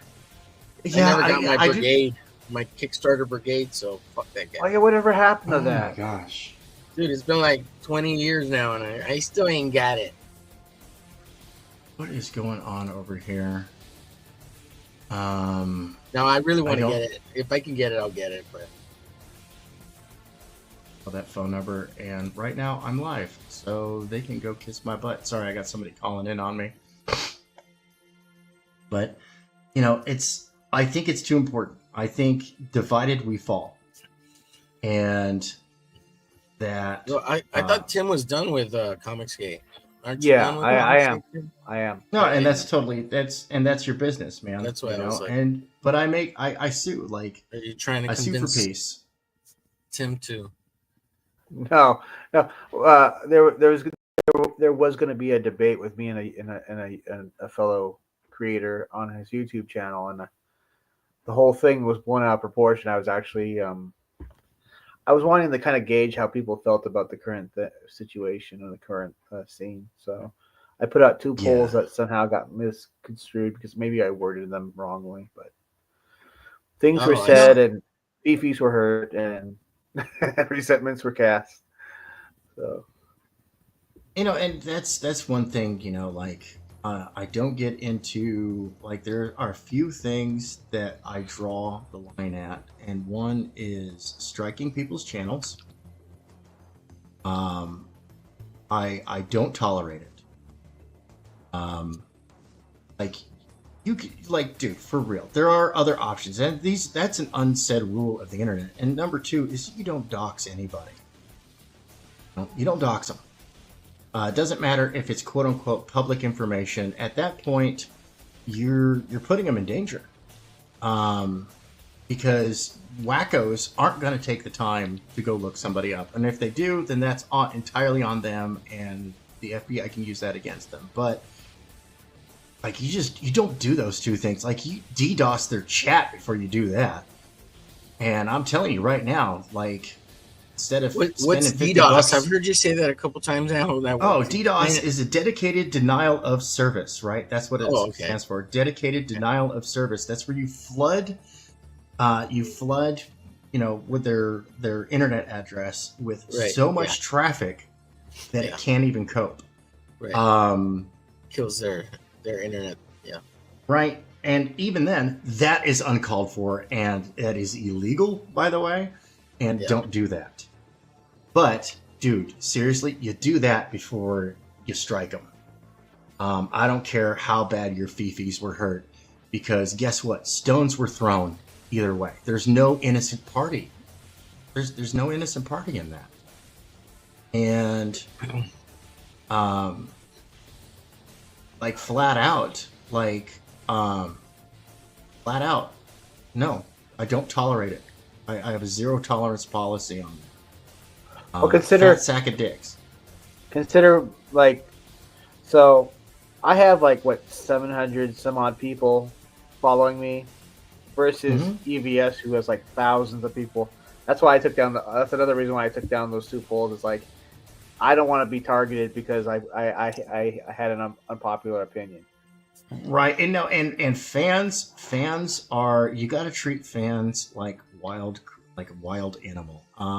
They're absolutely awesome, but do not provoke them. Do not provoke the fans. Don't poke the bear. Fans are great. Fans are the only reason why we exist. Well, you have to remember them, too, you can't compete against someone who has a bigger audience and channel than you. Like you're going to get pummeled just by the sheer numbers. It's a ratio game. And if you're infantry, you better you grab don't your pick a ankles. fight with a tank. Yeah. Well, I mean, I wasn't intending to pick a fight with anybody. You were trying I understand. You're trying to gather data, right? Opinion. Opinion. And I mean, like, some people were like, "Well, no, he was just sharing it." It's like, no, he basically said, "This guy said this stupid thing here. Go get him." Yeah. It's just like, that's not cool, man. I have only 700 people. You got thousands, and a lot of them will do exactly what you say. And there's a lot of wackos on the internet, like Tank was saying. There's people who come on here that this is therapy to them, you know. Even them live streaming is therapy, and all they talk about is their fucking problems. You know, and sometimes they work a job and the job sucks, or something in their life sucks. This is their only outlet. And look, I'm not here to kink shame. You know how I go. You know how I am. I don't kink shame. If you're into dungeons, man, you're into dungeons. The only dungeons I'm into are with dragons, and even then, not so much these days. Screw you, Wizards of the Coast. You ruined a great franchise. Some of us have basements and some of us don't. You know. Hey, man, dude, it's a dungeon, right? So sometimes people call those dungeons. Dude, like I said, Hollywood is a messed up place, and there's a reason why I was so quickly glass-walled there, because I would be kind of vocal about, like, hey, dude, this is not right. You can't chain the woman to the wall. Yeah, no, I remember that I kind of was not invited Shut up, back. Tank. Put the gimp suit on. Right, I was not invited back puts to the a lotion project on its skin, or else it gets the hose again. I was not invited back to a project that they were constantly singing my praises at work. But when I was single, and they were like, hey, we'll run a casting couch for you. And I said, oh, God, no. Right. And I spoke out and said, I let them know my disapproval of such behavior. Dude, that was it. I did not receive another phone call from those folks. Not one more call. That was it. I was done. And it is what it is, dude. But entertainment is ugly. Artists are usually pretty well, pretty well messed up in the head. Anyways, I mean, that's one of the things that is just that. It just is. It's a thing. It just is. It is what it is. What it is. What it is. Damn you, Risey, for getting that stuck on my head. Anyway, Risey. Yeah, my brother from another mother. Crazy. MFN crazy awesome. In and around your mouth. In and around. And just because, and here's another thing, right? And Risey and I have talked about this over on his show, that we don't always see it eye to eye. In fact, we don't always see eye to eye on a lot of things. Like, and we're very vocal about it. Like, he is very much not happy with Ethan, and but I'm a fan, you know. And on a personal level, Ethan's always been good to me. He and Andrea have always just been absolutely awesome to me personally. Don't tell me you've been over at his house for Thanksgiving too. No, I'm not that cool. Besides, I'd probably lose a finger because I like pie too. Oh shit. Well, you know, most men do love a little pie. Oh yeah. Whoa. A little American. Yeah. Oh yeah. Hi-oh. Hi-yo. Yes, Johnny. Oh, that's a good one. That's good American pie. Good You know, old dude, pie. I mean, I've only read issue number 1 of Common America, but that was fun. But it's not my jam. I'm not into as much as I like to joke that, you know, with my little internet waifus and stuff like that. I'm actually not into waifu bait. That's not Into what? Waifu bait. Oh, okay. Yeah, right. I would have never guessed that. I'm not to king shame you or nothing, you know. Yeah. No, we don't king shame around here. But I just think it's interesting the success level they're getting in Japan. oh, dude, and I am so happy for Tim. I really am. I am absolutely happy. I actually, well, actually, it was lost during the move, but I used to have a comic book that was signed by Tim, and it was one of my favorite possessions. Dude, yeah, no, this is a guy that produces quality entertainment. That's what he's doing, and he played the game, right? He played the game, and managed to hit a home run with Common America. And even though I'm not into, you know, Sailor Moon for boys, a little shade there, Tim. You know, even though it's not my jam. I'm gonna hate on it though. Look, I'm like, look, if I've got a serious beef with somebody, I'm gonna call them out and say, all right, cool, let's go settle this street beefs. Go to street beefs, go settle this out. And because I'm a fervent believer in hold your peace. In A2 rights. Right. Well, you know, and like, hey, I'm not for canceling life subscriptions, but I do thoroughly enjoy the classic art of the duel. Oh, yeah, you're a karate kid. I get. Yeah, I remember now. Yeah. Wax on. Full multiply my elbow up your ass. My lifetime goal when I'm an old man, I want to be Pai Mei, and people go, well, didn't he lose? And I'm like, yeah, but he was great because he fostered the next generation of ultimate kung fu master by doing that, by being a total cock lozenge. So I want to be kung fu and just wander the earth. Hey, you know, there are fun things. As a fake Hispanic Asian guy. And, you know, I'm just one voice in a chorus. And on the giant nothing burger that is Indie Comics, I am a speck of fly shit. Remember to paint the fence. Right. But But we're no, ruining Tank's bit.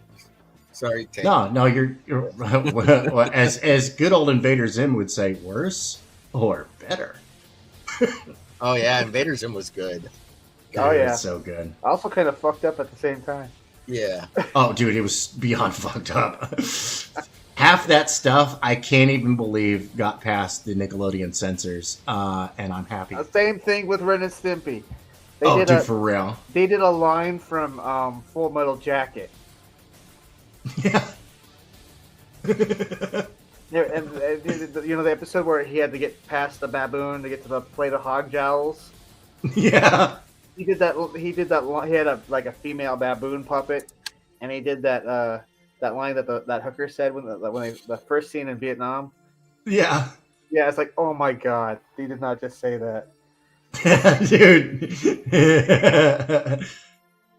And of course, it turned out that John Kay was a giant creep, after all. Which is not that really all kind that of surprising. killed my childhood right there. Yeah, well, you know, after working with guys for not those guys specifically, them Hollywood types. Oh shit, we got half an hour to the show, Tank. Holy Oh, moly, man. is it really? It is half What an show hour is to the that? show. The Studio with Dawn. Tonight we've Studio got with Michael Dawn. Odom. Oh, We Michael are doing. Odom. That's right. We are doing a little bit of Pax Romana type of non-sensory as we draw up some Elysium Fields. Absolutely Oh, nice. fantastic. Yeah. So I don't know what I'm going to be drawing tonight. I've only seen like advertisements. I've seen the stuff, so I'm going to go jump over. There's to not the a lot of crowdfunding. reference, dude. I'm doing Hippolyte. Is that how you say her name? Hippolyte? I think so. Yes. Hippolyta. Hippolyta? Is it Hippolyte? Hippolyte? I think Hippolyte Hippolyte? is her name. Hippolyte. Hippolyte? You know what? He'll get us squared away. Right. Is what'll happen because he is a genuine. He's a genuine history. I actually believe that if I'm not, I'm fairly certain he's actually genuinely a historian. So I am excited to do this show tonight. He is a history nerd. History He nerd. is nerd. Nerd. Oh. Stretch. Okay, so I think I can hide my blue lines at this point. One more. Actually, I see that there's one more thing I need to do before I destroy my blue lines here. By the way, the wonderful people of the internet, please like, share, follow, and subscribe. Hit that bell to get the notifications whenever I put up new videos so we get the ding ding and the ring ring. I'm Omer Glitch. Tank is Tank Ferret. Tim Olsen is Tim Olsen. Go find us on the webs. Find us on the internet. We have internet. We like internet. the interwebs. Oh my goodness, doggy got put in timeout again. My niece is over, so the dog is a little excited, and she's been getting a little bit rough, playing a little too rough, and she's just as let the audience know. She is a husky mix, so she is very vocal. Oh, she's super hyper too, huh? Yeah. Yeah, and she is still she's just about a year old. Does she get a case of the zoomies? Oh, dude, she Yeah, gets I'm the sure. zoomies. Oh, she gets the zoomies. She gets the zoomies pretty way. Still there's a little southwestern background here. Now I think hide that layer of blue line. All right, so yeah, look at that. That's starting to come along, Omer. Yeah, it looks Starting to right come along too. here. Yeah. I gotta just finish in She the looks so background badass. details. I love Yeah, how- actually, that looks like an old school classic indie comic. Nice. The kind, Yeah, the kind, that Bullpen. you, the kind that Bullpen. you perchance could just run across at like some convention somewhere. Right. And I'm working on it. I haven't had much chance to get in and do like some base exercises and stuff, and I lost my art reference books when I moved out from California. So I lost my Bridgmans, I lost my Loomis, I lost my you could probably reorder those, no problem. Yeah, unfortunately, money's tight right now. I right. can't Time and money. speak too much to it, but right now we are embroiled in a legal battle. Oh shit! Yeah. All I can really say is that the wife's schizophrenic ex-husband is trying to get custody of my stepson. That sucks. And Oh, I'm sorry.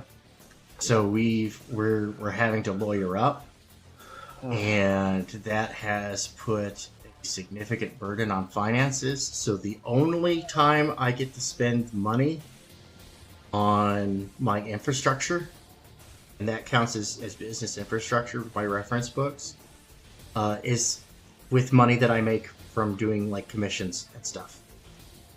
Everything else goes into the house, goes into the lawyer, goes into the bellies, and into the chest of drawers and closets, children's. Man, that's Like, gotta dude, be rough. I haven't even like, dude, I need new clothes so bad. But you know, these kids, they just won't stop growing. So we bought them new clothes just like 2 weeks ago. Again, a whole new wardrobes. Wow. Because even though we feel the pinch, the kids have no idea. Oh, they probably won't Yeah. have an idea for a while. Yeah, I hope they have no idea until they're adults, and then they can go, "Wow, man! So you guys really, you know, went out for it." And it's like, yeah, that's what we do. What parents do. It's what they're supposed to do. Yeah. So out there in TV land, please, you know, if you know somebody who, who's in need of getting some artwork together, I do all sorts of stuff. Let's see if I can help, you know, grow your brand, move some products. You hire me to make you money. And here in the next couple of weeks, I will be available for physical commissions.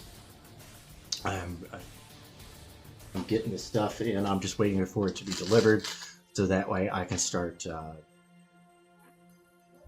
again. Because sometimes I get a little messy. I work with ink; it gets all over the place, and I needed a good table, a good steady surface. So. It it is what it is. I mean, dude, I got some. Alrighty, man. I'll see you over on the Dawns really soon. Yeah, we'll see you there. I'm gonna take a little break before we have to jump on there. Yeah, let me embiggenate you. Yeah, Always. What you got going on here? What is that? Some Alita Battle Angel or something? No, it's okay, there we go. Kind of just That was actually a good movie, by the way.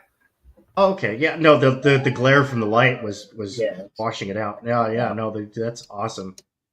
Yeah, I got to take a break too. So you know what I'm going to do? I'm going to go ahead and call that and say thank you very, very much to my special guests, Omer Glitch and Tim Olson, for joining me on the show here today. No problem. Good to meet you, Tim. Always a good time.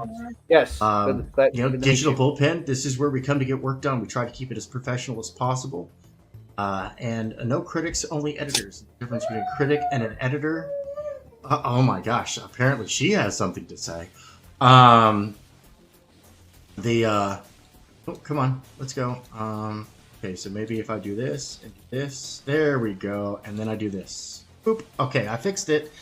The difference between a critic and an editor is that editors have a solution. So if you got come with a solution or come seeking one. All right, and everybody out there in TV land, thank you very much for joining us.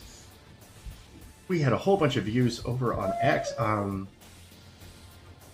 and we have 7 people currently watching on YouTube, so I can do a little bit of math and say that we had 56 views on X, so that's pretty awesome. And of course, this is the show, the random show of randomness. You never know when I'm going to be back, but go on over to The Dawn.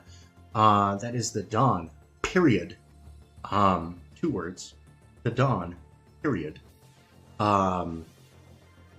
Here on YouTube, and come out the studio where Mama Donna will cut us down to size where we need to be. And until next time, remember, be good, or at least, you know, be good at it.